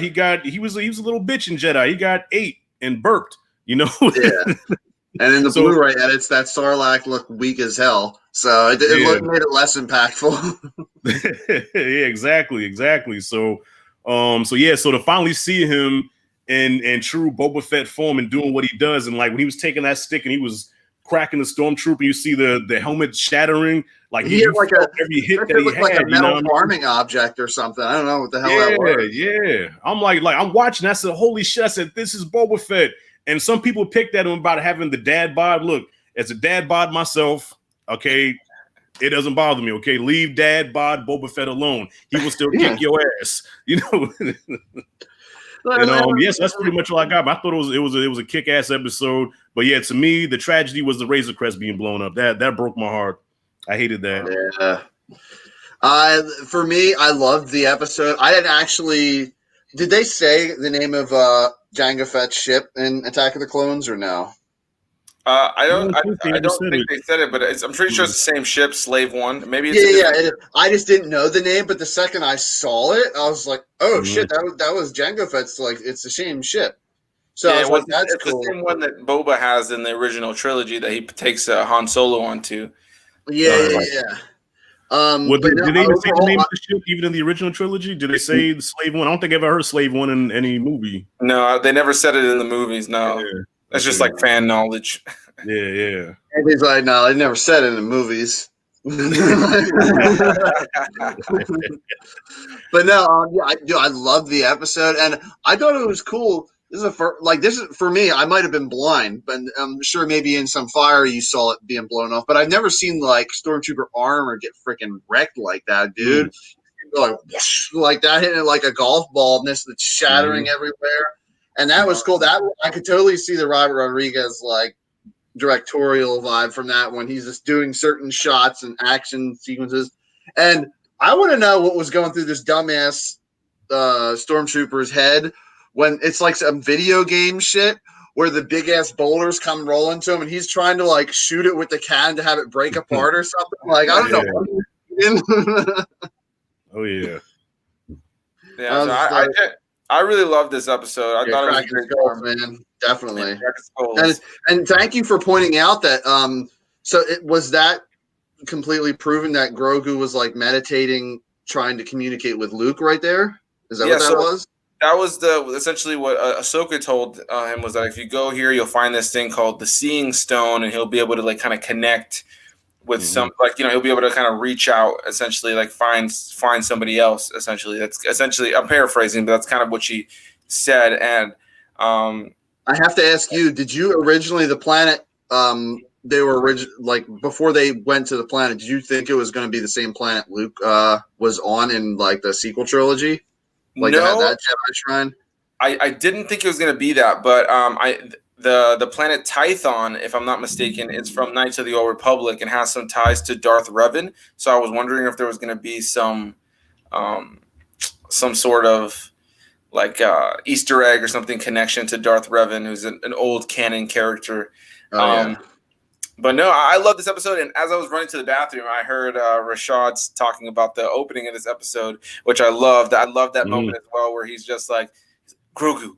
And then he like kind of reacts and he kind of like he laughs. I think that Pedro Pascal has just done such a great job of voicing the character in a way like that you don't need the facial, you don't need the face of the character. And when you do see the face, there's a lot more emotion to it, right? But what I really love about that too is he's able to play this character that's so badass and you don't really know what he's thinking and how he's going to go about things, but you also know he has control of the situation. But then whenever we've seen him without the helmet, there's this sense of vulnerability from his character that I think really lends itself to kind of being fun and dramatic.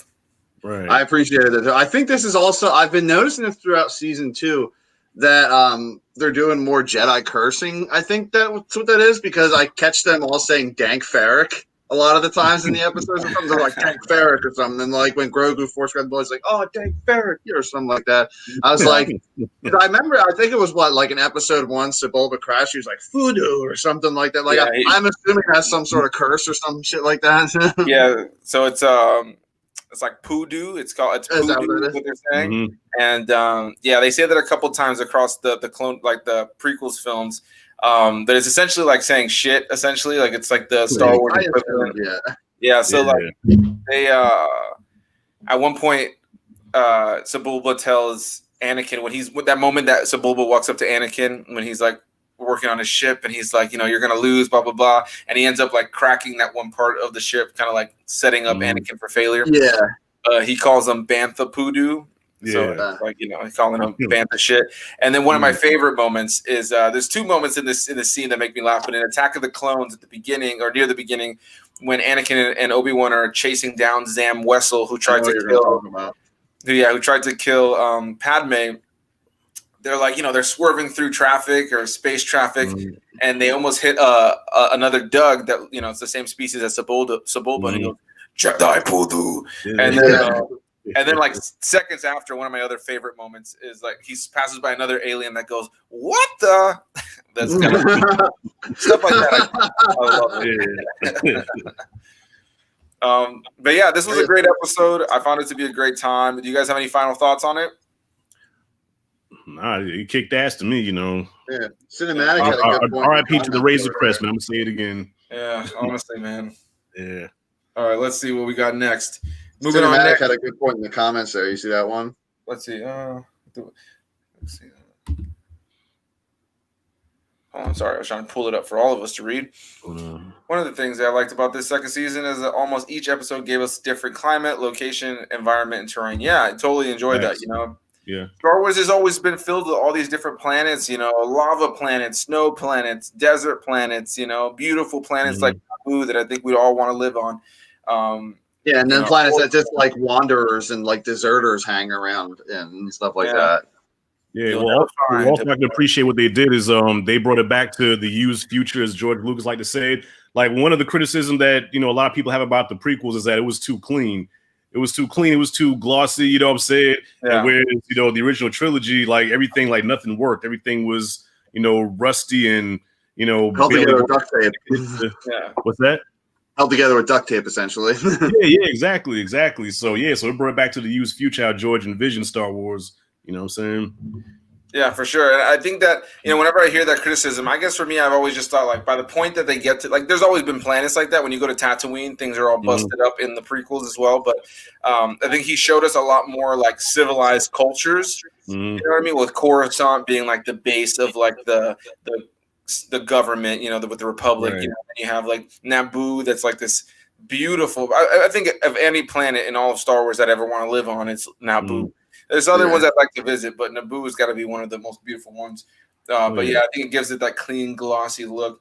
Let's go ahead and get into Chapter 15, starring Bill Burr, once again as Mayfield, called The Believer. So in this episode, they end up breaking out Mayfield, which was teased at the end of the tragedy, because they need to try to find out where Moff Gideon's cruiser is so that they can go and find Grogu once again.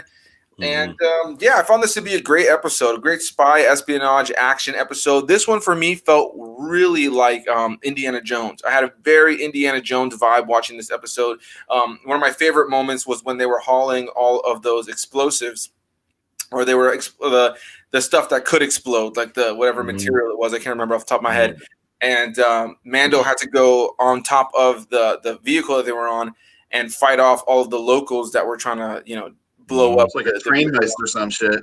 Yeah, and what I loved about that was, like, this is where the Indiana Jones feel came into me. He's fighting and he's getting his ass kicked, and there's like that moment where he beat all of them, and then they come through the smoke, like a shit ton of them come through the smoke, and he kind of just like sighs, and then he puts his hands up. You know what I mean? And I just felt like so Indiana Jones, like, you know what I mean, where he's just getting his ass kicked the whole time, but he's just still always ready to go, kind of just sighing, kind of like, oh God, here I go again. I found this episode to be a great time. I think Bill Burr did a great job. You know, let me also say, when Bill Burr was cast in the first season, I was not thrilled about it because I like him as a comedian. He's funny, but he's a shit talker, and he talked a lot of shit on Star Wars. And I thought to myself, I remember that. Yeah. Why would they cast him? Why would they cast this guy? But then I watched some interviews with him, and he said that it was kind of came about because he knows Jon Favreau, and Jon Favreau thought it would be funny for him to be in Star Wars when he always talks shit about Star Wars. So just on that level, I already kind of laughed about it, kind of found it to be funny. And I enjoyed him in the first season, and I think he was even better in this season. I think that they gave his character so much more weight. I really hope he comes back in future seasons.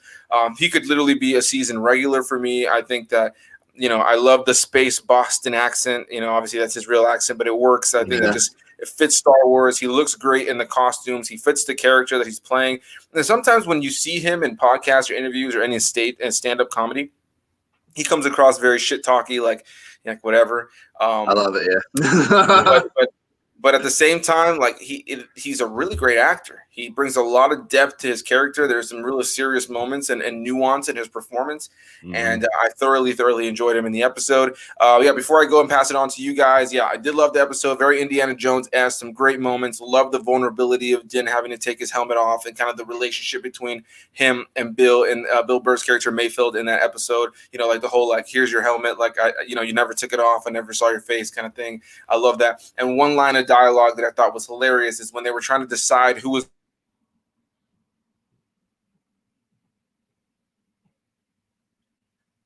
Anthony straight up freeze. Yeah, he just kind of froze. Yeah, he's in carbonite. Yeah, right. Yeah. All right, we'll wait for him to come back. Go in. Hold there. Can you guys see me? Yeah, he kind of froze for a minute. Yeah, I saw the whole screen like kind of froze and like everybody disappeared. And then anyway, we're back now. So what I was saying though was they got there and they were like, hey, what's it called? Like, Fennec, do you want to come with me? And she's like, yeah, no, they'll recognize me in a moment. And then he looks over to Boba and he's like, Fett. And he's like, let's just say they'd recognize my face. And I love that. You know what I mean? I thought that was so funny. You know, he's one of a bajillion clones. And he's just like, no, that's not going to work at all. Now that I've rambled my thoughts on this, go ahead. Whoever wants to start first. What did you guys think about this episode?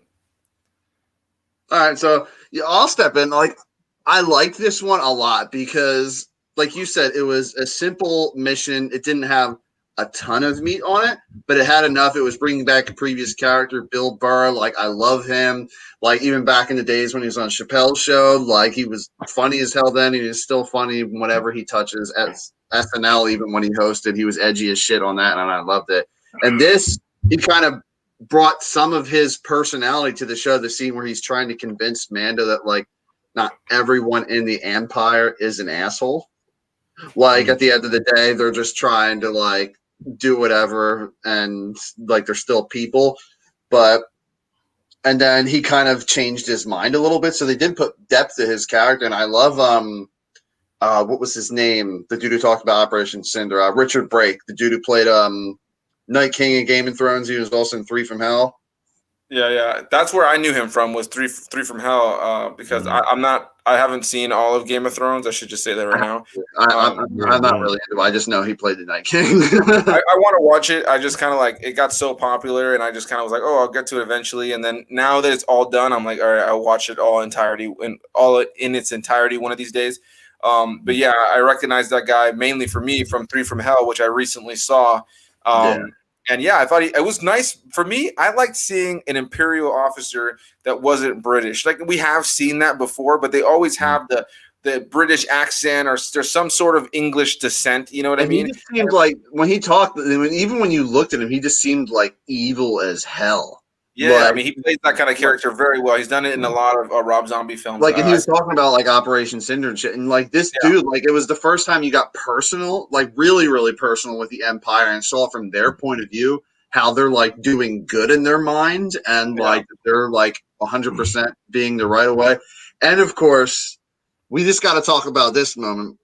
The second Boba Fett flew his ship up and the back hatch opened up, how many of y'all knew what it was right away? I mean, yeah, I forgot to mention that, but yeah, that was an epic moment. The seismic charge, the second that those back hatches, the second that the charge that door opened up, that hatch, and he's like, hold on, and then he flies up, drops that. I was just waiting for all the sounds to cut out, and then so good, man. Like, that's got to be one of the coolest sound effects in all of Star Wars. And the cool thing also is, like, obviously it was done off screen, but Boba touched up his armor in that episode. Yeah, he looks dope.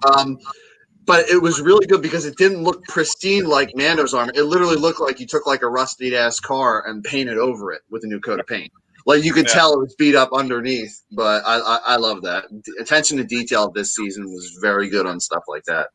Yeah, for sure. What did you think, Rashad? Well, this is the thing that sucks about going last, because y'all covered every damn thing. I don't even know what to say. No, say exactly what you felt.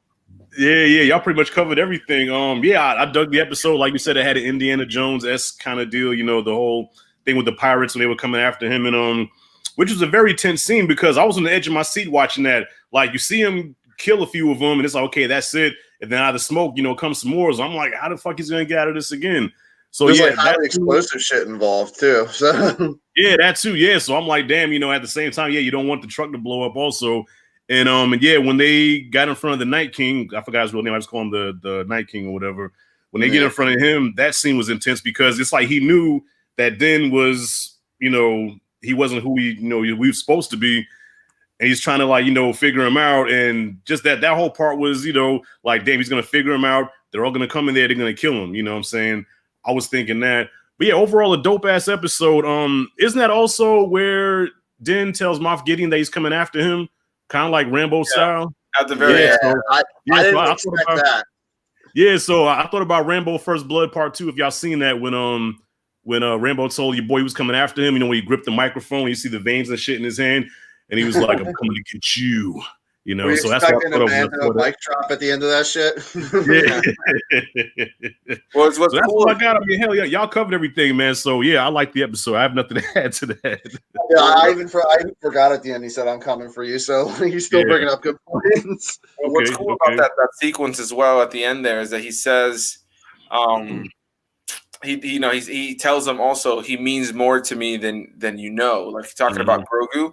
And I didn't realize it at the time. I didn't see it until I saw it online after the fact. But in the 7th episode, which was the episode before the last episode in the last season, Moff Gideon said the same thing to him when he had him held up when they were all outside of the cantina. Yeah. He like lined up with all the Death Troopers, he said to him, he goes, "He means more to me than you know." So it's kind of like a nice parallel, which I thought was really cool. So. Right. Yeah, I think we all agree. Great episode. Let's go ahead and get into the last episode. I don't even. It's the newest one. We've all been seeing it. We've all been talking about it. It's the reason. It's probably the main reason we're here. And there's no reason to recap it. So let's go ahead and start this time though with Rashad. Rashad, let's get your thoughts on the last episode, Chapter 16, The Rescue. Oh my God, man! So many emotions watching this last episode. I mean, yeah, of course, we all know he's going to get Grogu back some way, some way, shape, or form. He's going to get him back. But just the way they executed everything, and I'm just going to come out with it. When I saw the X-Wing come in, I thought about you, Anthony. I said, you know what? I predicted it. I called it. I said, the Jedi that he's going to call is going to be Luke. Some people thought Mace. Some people thought some Jedi that I never heard of. But I said, it's Skywalker. It's Luke. So when I saw the X-Wing, I'm like, can it be? Son jumped on my back at the same time as he's watching it with me, so he's on my head in front of the screen like me, and I'm like, is that? And he's like, is that? I'm like, it's Luke. It's gotta be Luke. And he's like, it's Luke. It's Luke. I said, boy, shut up. You don't even know who Luke is. And when I saw the black glove and the green lightsaber, I started busting all kind of nerdgasms. I did. I lost my fucking mind.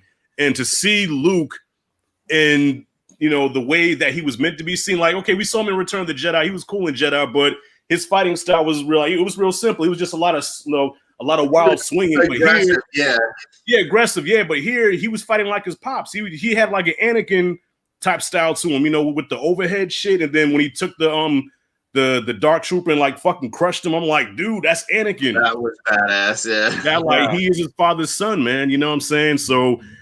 Of course, it kind of threw me off when we saw his face, and the CG it's almost there, not quite, but it's almost there. But it threw it off a little bit. But overall, I was sad to see Luke Skywalker, but I was sad to see Grogu go because I loved seeing him and Din together for season 1 and 2. So fantastic. Yeah, so it broke my heart to see them separate. He took the helmet off, he was touching his face, and I thought we were gonna get a Gizmo moment. Bye, Billy. Yeah, so I had tears in my eyes watching. Like I'm about to cry. I'm a big dude, but I'm sensitive. But I was about to cry watching that, man. Like that really hit me.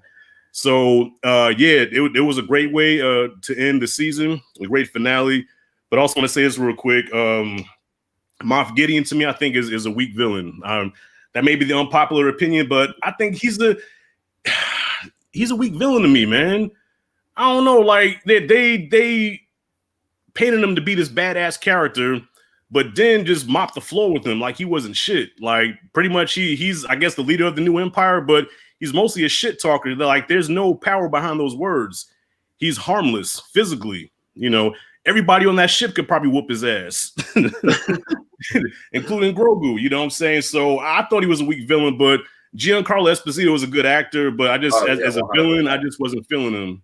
Yeah, I think he fits what a lot of the Imperial and dark side characters kind of have going for them a lot of times, and that is intimidation, but not necessarily the power. And their cockiness is almost their downfall, which is definitely what happened there. I mean, his face when Luke walked through that door, like he was damn near ready to.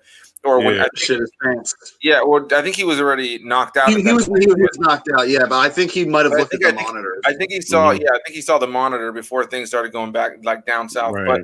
But there's a moment where he was pretty afraid, and yeah, I gotta say, I thoroughly enjoyed the episode. I thought it was beautifully well done. Luke was the whole final sequence was emotional and great. I think the highlights of the moment of the episode, though, one of the outside of Luke, because I think that everybody's going to talk about that. I think the highlight of the story element for me was the moment of Din taking his helmet off and having his eye to eye moment with Grogu. I think that was the emotional crux of the moment. I think that there was so much there that was just there was so much nuance. And again, I low-key expected Grogu to say something. I genuinely thought he was going to say something in that moment. But when he's walking away with Luke, it was great. I thought Luke Yeah, the CG on his face was a little bit noticeable. You know, I think to myself, like, okay, I thought to myself, damn, the crate dragon in the first episode looked so good, and the CG here, you would think that they would have nailed it at least as good as what they did with like Tarkin, which, you know, people have their opinions, but I think Tarkin looked great in Rogue One. Oh, yeah. Like, He did, yeah. I think if they would have gone to at least that level, even if it still had that CG look, it would have looked a little bit better. But maybe they'll fix it at some point. But it didn't ruin the episode for me. I do want to make reference real quick of some comments I saw in here. We have Cinematic Tendency saying that once he saw the green lightsaber, he knew it was Luke, but he didn't know if it was going to be Mark Hamill or Sebastian Stan. Yeah, there was a lot of people talking about them thinking that Sebastian Stan, who plays the Winter Soldier, was going to recast him because everybody has said for a long time that he looks very much like Mark Hamill. And I get it, but honestly, I didn't want that. I feel like it just wouldn't have made sense to do a recast. We've seen Mark Hamill's face as Luke Skywalker throughout the era between Return of the Jedi and The Force Awakens in books and comics and video games, and it just doesn't make sense to And even recast. Rise of Skywalker, like flashback when they did that scene with Leia. Exactly. It just doesn't feel – it feels pointless at this point. Like, I like Sebastian Stan. Give him his own fucking character. Just give him his own fucking character. He's a great actor. At the end of the day, even if he played Luke Skywalker, he would bring something to the character that just feels completely inconsistent and different to the version that Mark Hamill plays. So I prefer the CG face any day. Now, what I will say, though, is that I think Rashad and I talked about this a little bit. I didn't really want Luke Skywalker to show up. And it's not because I just felt like my biggest issue was I didn't want this season to become cameo of the week. And I think after Bo-Katan appeared, it kind of was cameo of the week. It very much was a season setting up. So I think that the first season in and of itself, I think stands alone and is almost a better story with more anticipation. Whereas I think this one, though it was a fantastic season, and anybody who prefers this season, I do not begrudge you at all. I loved every single episode that came out. Daniel actually said that he wasn't very happy about it, and that he just wants Star Wars to use other characters instead of reanimating the corpse of someone's youth. Like, it's worth all the money it takes to animate this. I feel that.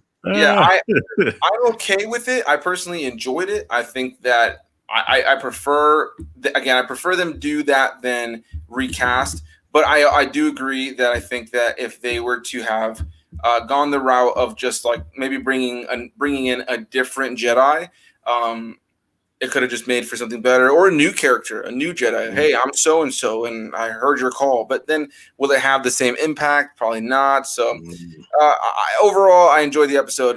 Now that I've rambled and Rashad has rambled, what about you, Justin? What were your thoughts on the episode?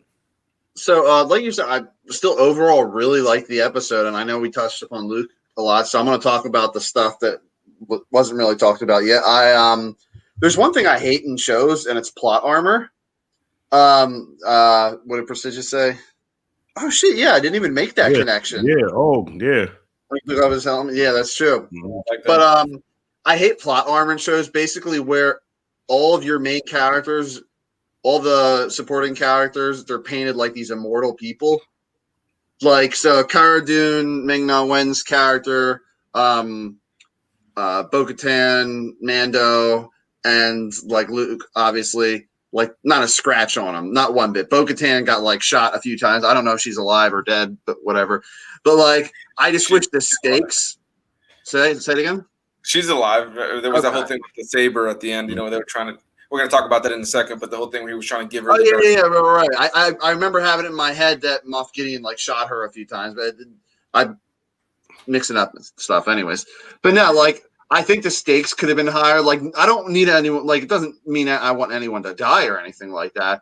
But it's just that, like, no one even got injured or anything like that. Like, I thought Cara Dune was going to be off because her gun jammed, which is weird because it's a laser gun. So I don't know how that would jam. But anyways, so, like, I still loved the episode overall. It was cool to see, like, the Mando fight against the Dark Trooper, then use the Beskar spear. Finally, that came around full circle, and I really liked the whole the way they set up Luke there. Like, I love the whole similarity between that and Vader's Rogue One scene.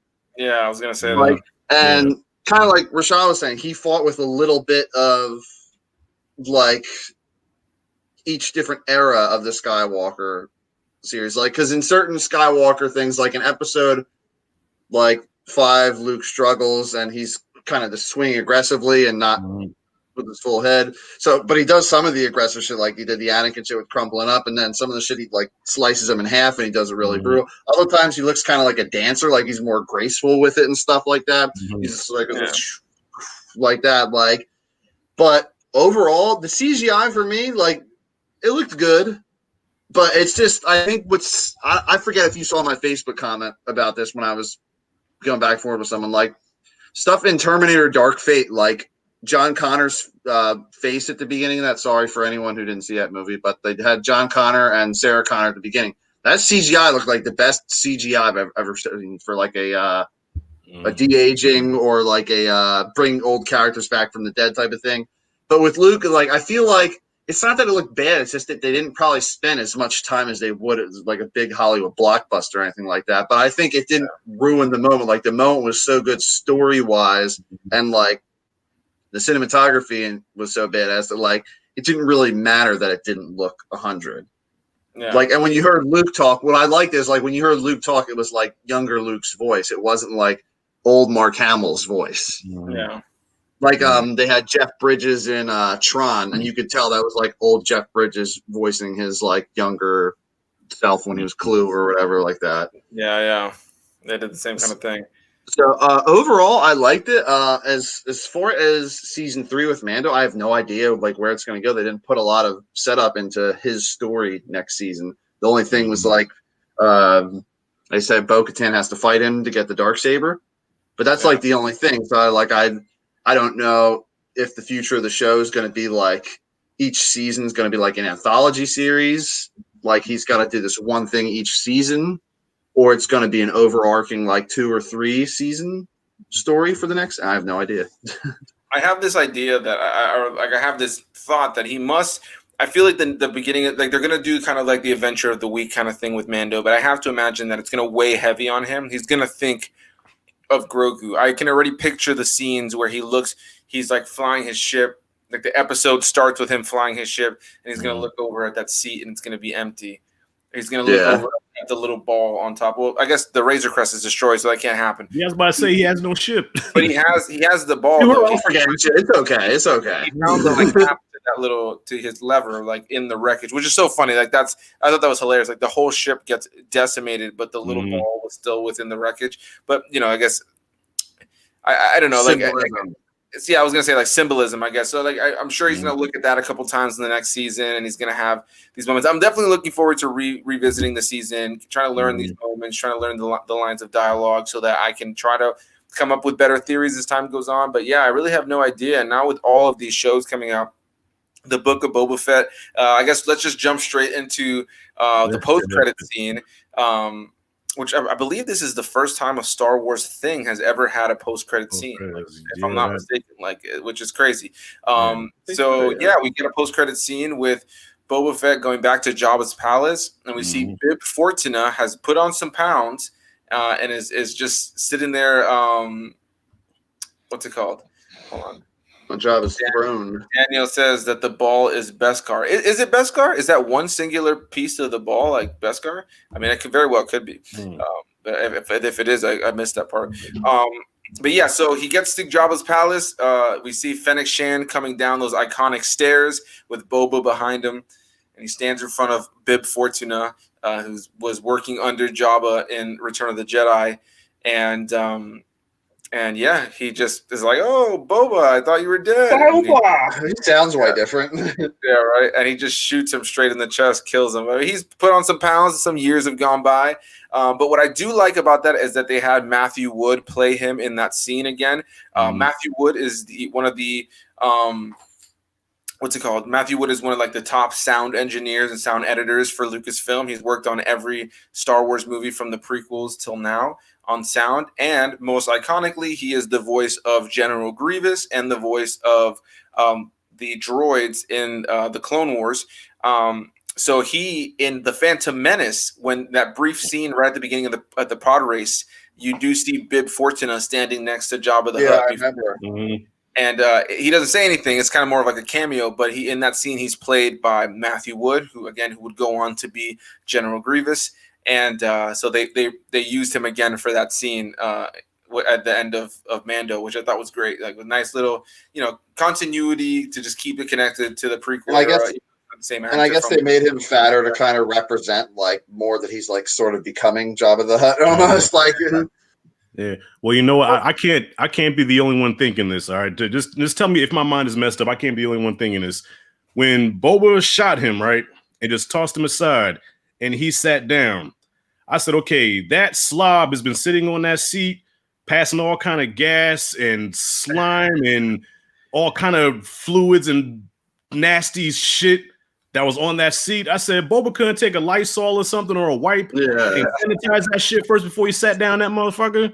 Like, they're not worried about coronavirus on man, not even a coronavirus, man, just the cooties. Like that, I know that seat was fake. I know that seat smelled like a pure garbage can. I mean, I have to imagine that first. I have to imagine that place smells like garbage can. The slave girl tied up, was that the same blue slave chick from episode 6? I would assume not, because I mean the one in episode 6, I think she was green, and then she's the one that gets dropped down and fed to the rain. Green, okay. Yeah. That's right. It's been a while since I've seen. The last time I saw the sequel movie, episode 4, 5, 6, I mean, is when they came out on Blu-ray. Back when they did the Blu-ray edits. That's the last time I saw them. That was like 2011, 2012. Yeah, it's been a while. Yeah, you got to revisit it. One thing I thought was funny, I don't know if a lot of people caught it, but I definitely caught it. When Disney added the Star Wars films to Disney Plus last year, when Disney Plus launched, people went back to revisit the Star Wars movies as they do, and people watched A New Hope to find a new small added scene. I know where you're going with this. A scene that has been changed multiple times now, and it is the whole Han shot first scene with Greedo. Of course, we all know in the original cut of the film, Han just shot him straight in the chest, like like that was it. That's where the whole Han shot first thing came in. Then George changed it to where Greedo shot first, and Han did like. Now in the version you see, Han has like this awkward edit where his neck kind of just like cracks to the left. It's yeah, right. It's so funny. And anyway, so then Han shoots him, but they've slightly changed that scene and the dialogue of what Greedo's saying throughout the course of the years. Well, in the newest one, right before they end up shooting each other, Han goes, "Yeah, I bet you have." And as soon as before they do the whole awkward like neck movement, Greedo just goes McClunky, and this is legitimately in the cut of the movie. Throw on Disney Plus and go scroll to that scene, and before he shoots, Greedo goes McClunky, and then it shows the whole shooting sequence. That's not a joke. We'll look up the scene. I promise you, it's there. And in this scene, with the reason I bring it up is that is that Bib Fortuna does say that when Boba Fett comes in, he says McClunky. I heard that. So I thought that was funny that they kind of made it. Almost felt like they were poking fun at that, because from what I understand, that was the final version that in the contract George said they had to use.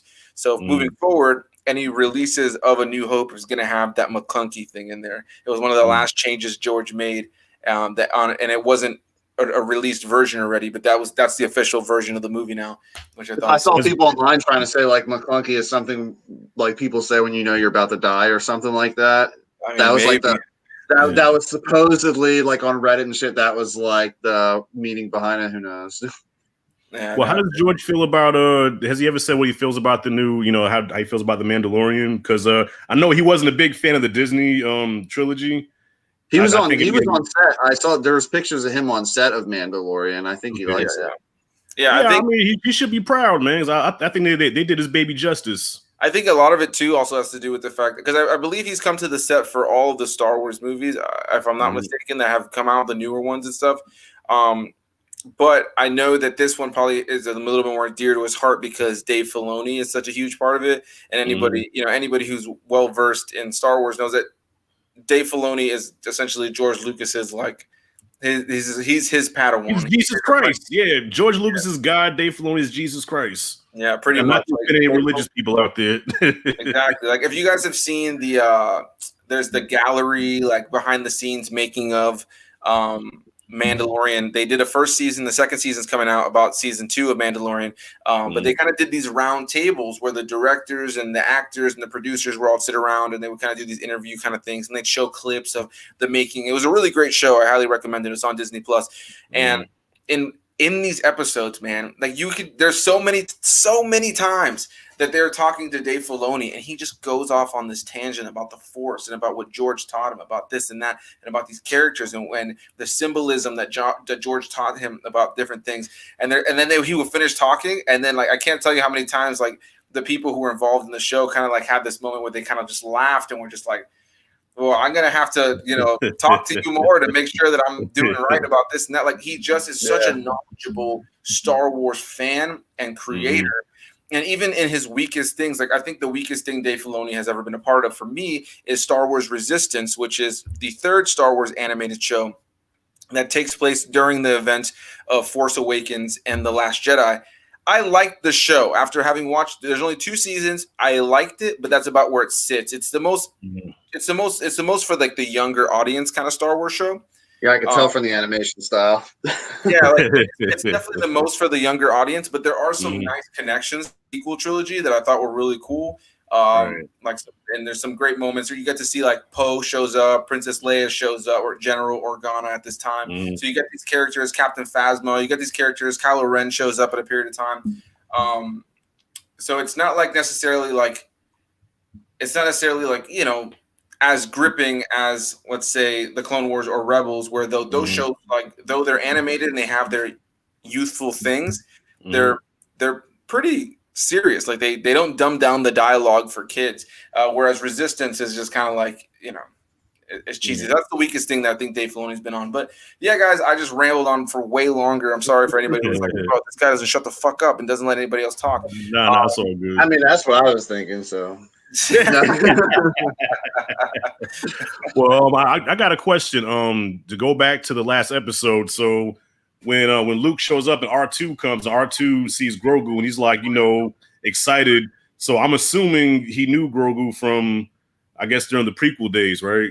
It's possible, yeah. They totally could have been the case, Grogu. They already set up. I guess we forgot to mention that they do set up that Grogu was a student in the Jedi Temple during the during the prequel era, and then obviously somehow got away before Anakin was able to Master Skywalker, there's 10 minutes of him. What are we going to do? Because when Order 66 happened, like how the hell did Grogu get out of that? Well, they said he was hidden. That was the only explanation they had, that like he was hidden during that time or something. What's up, Mr. Blue? He says happy holidays to all of us. All right, Merry Christmas. How's it going, man? We're doing good, man. How are you? Yeah. Everything is everything, fam. Gotcha. So, let's go ahead and got holidays coming up, so I can't complain. No doubt. I've been working this whole time, but it's kind of I got some things I got to take care of now that I'm looking at the time. This has been an amazing time. We're going on almost 2 hours. I know you could do more too. Oh, wow. I didn't know he was going that long. It's crazy. I had a great time, guys. I highly appreciate you being on. I highly appreciate everybody who was watching. Real quick, I see in here that Mr. Blue says, were there some clones that did not obey Order 66? Yes, it's the clones that were able to take the chip out of their head that kind of controlled them to do that. I like that they touch on that in the Clone Wars, where you get to see like that they knew what was going on, but that they couldn't stop it. You know what I mean? I love that scene in the Clone Wars near the end where Rex is like struggling to like hold his gun back from attacking Ahsoka, and he's got tears streaming down his face. So good. I got something for you, man. Do you think it is possible, because Disney Plus is on a streaming service? Do you think it is possible that in episode 3, like in the background, they'll just subtly change episodes 3 cut to CGI Grogu in like one of the scenes with the kids or something like that? Like not getting killed, obviously, but like in the background or something. Do you think that would ever be a possibility? I don't want them to. I think that if they do, I guess it's possible, but I don't want it. I'd rather them like explain it from another angle. You know what I mean? Maybe even show us in the Mandalorian like a flashback to like what's happening, where we can see like Anakin off in the background, like, or just, you know, it doesn't even have to be Hayden Christensen, but you can just see that it's Anakin off in the background fucking people up, and Grogu got away, or somebody helped Grogu get away, or Ahsoka like kind of meditating and having like flashbacks and stuff like that or something. Yeah, exactly. I am very much looking forward to it. But yeah, guys, let's go ahead and wrap this up. Thank you so much for being in this live stream here with me. I got to go take care of some things, but I appreciate it for everybody who watched and was commenting, was a part of it. Sorry we didn't get to too many comments. We got so deep into Star Wars. Love Star Wars. Love this season of The Mandalorian. Final thoughts, Rashad. Let's hear them. Final thoughts. Yeah, love The Mandalorian. Season 1 and 2. I love season 1 because it had that Western gunslinger feel to it. You know, he was kind of the strong silent type, so I can appreciate that. Yeah, season 2 definitely was that, like you said, cameo of the week deal, but it didn't bother me because all those cameos made me lose my fucking mind. If I had hair, I'd be like pulling it out like this, like holy shit, you know, busting all kind of nerdgasms. Like I'm dry as hell now. All the nerdgasms I busted, like I have no fluid left in me. But yeah, it's just a great time to be a Star Wars fan. Like I said, I fell in love all over again, and excited to watch Rebels, and that's about all I got, man. I mean, you guys covered so much. That's why I couldn't say a whole lot of shit, because I'm like, damn, they done covered it. So, yeah, you know what I'm saying? But yeah, I had a blast doing this. You know, like to do it again, and that's all I got, man. Sounds good. What about you, Justin? Any final words? No, like I said, like I prefer season 2 over season 1, just because even though it was cameo of the week, as you guys said, they had meaning to them at least. Yeah. So they weren't just thrown in there for some dumb reason. Like, here's this character, here's that character. They don't have anything to do with anything. But overall, I still would go back and watch season 1. I would still rewatch season 2 again. As far as the future of the show, I'm excited to see where it goes. I know Book of Boba Fett's coming out December 2021. I don't know if Mandalorian is trying to come out by like October 2021, and like right after that is when Boba's going to come out, and I don't know if we're going to have time. Because back in the day when they did movies, I know I'm trying to wrap up here. Back in the day when they had movies, every movie that came out, like, you had to wait like 2 or 3 years for another movie. Yeah. So I don't know if they're going to do it to where October Mandalorian will start and it'll wrap up at the beginning of December, and then like the next week Boba Fett will come out. So I hope they give it just a little time to simmer on like the 3rd season, or maybe the 3rd season will come after the Book of Boba Fett. Who knows? Hey, time is not a thing we have anymore, to be honest, moving forward, because we have less than a month now until WandaVision. Maybe we'll do another one of these when WandaVision wraps up. And then as soon as WandaVision wraps up, we'll have a couple weeks before Falcon and the Winter Soldier, and we're going to be right back to these weekly episodes of these massive franchises. I think after that, we have Loki coming not too long after Falcon and the Winter Soldier. So we're going to have these weekly shows on Thursday, or Thursday night, Friday morning, to talk about leading all the way up to Mandalorian, and then Boba Fett, and then the other 10 Marvel shows, and then the other 10 Star Wars shows. Sometimes it's exhausting, but at the end of the day, I still can't deny I love it. Yeah, I agree 100%. Facts. For sure. Well, thank you guys so much for watching. Thank you so much for being a part of the stream, you two. Thank you for having on for me for 2 hours, man. I had a great time. I can't wait to do this again. I've been considering, and I guess I'll tell you guys this, I'll tell the audience this. I've been considering doing something different. I still love doing my typical 10 to 15, maybe more minute long reviews, my traditional reviews. Those are not going away. But what I want to do is I want to start having a guest on to do full spoiler, just discussions of a movie, breakdown like this. Maybe just me and one other person moving forward, or 2 people. It doesn't matter. I love this. I thought this format works. Yeah. On maybe like a movie, like go through all of the Star Wars movies individually and talk about it from front to back. Because I've done my reviews if you want to see them, but being able to just kind of talk about the moments, I think, kind of is a little bit different than Yeah. Yeah, your buddy Michael, before we cut it off, he's talking about the Death Trooper dubstep music. That was sick. Yeah, or the Dark Trooper dubstep music. I think that's what he means. This is one of my coworkers, and he loves saying poggers. It's like I guess it's a Twitch thing. The Dark Troopers came out that it kind of does like, oh shit, we're doing this in that show. They got pretty dope. I like the music in that moment. Oh yeah. But all right, guys, thank you so much, everybody, for watching. This was a lot of fun. My back hurts sitting in this futon, and my butt fell asleep. Yeah. I feel you on that, bro. I'll see you guys in the next one. All right. All Real right. quick, before anybody logs out, you can find the links down below in the description box. Justin's channel, Rashad's channel. Go give them some love, and we'll see you guys in the next one. Thanks. And nice to meet you, Rashad. Yeah, you too, bro. Take care, guys.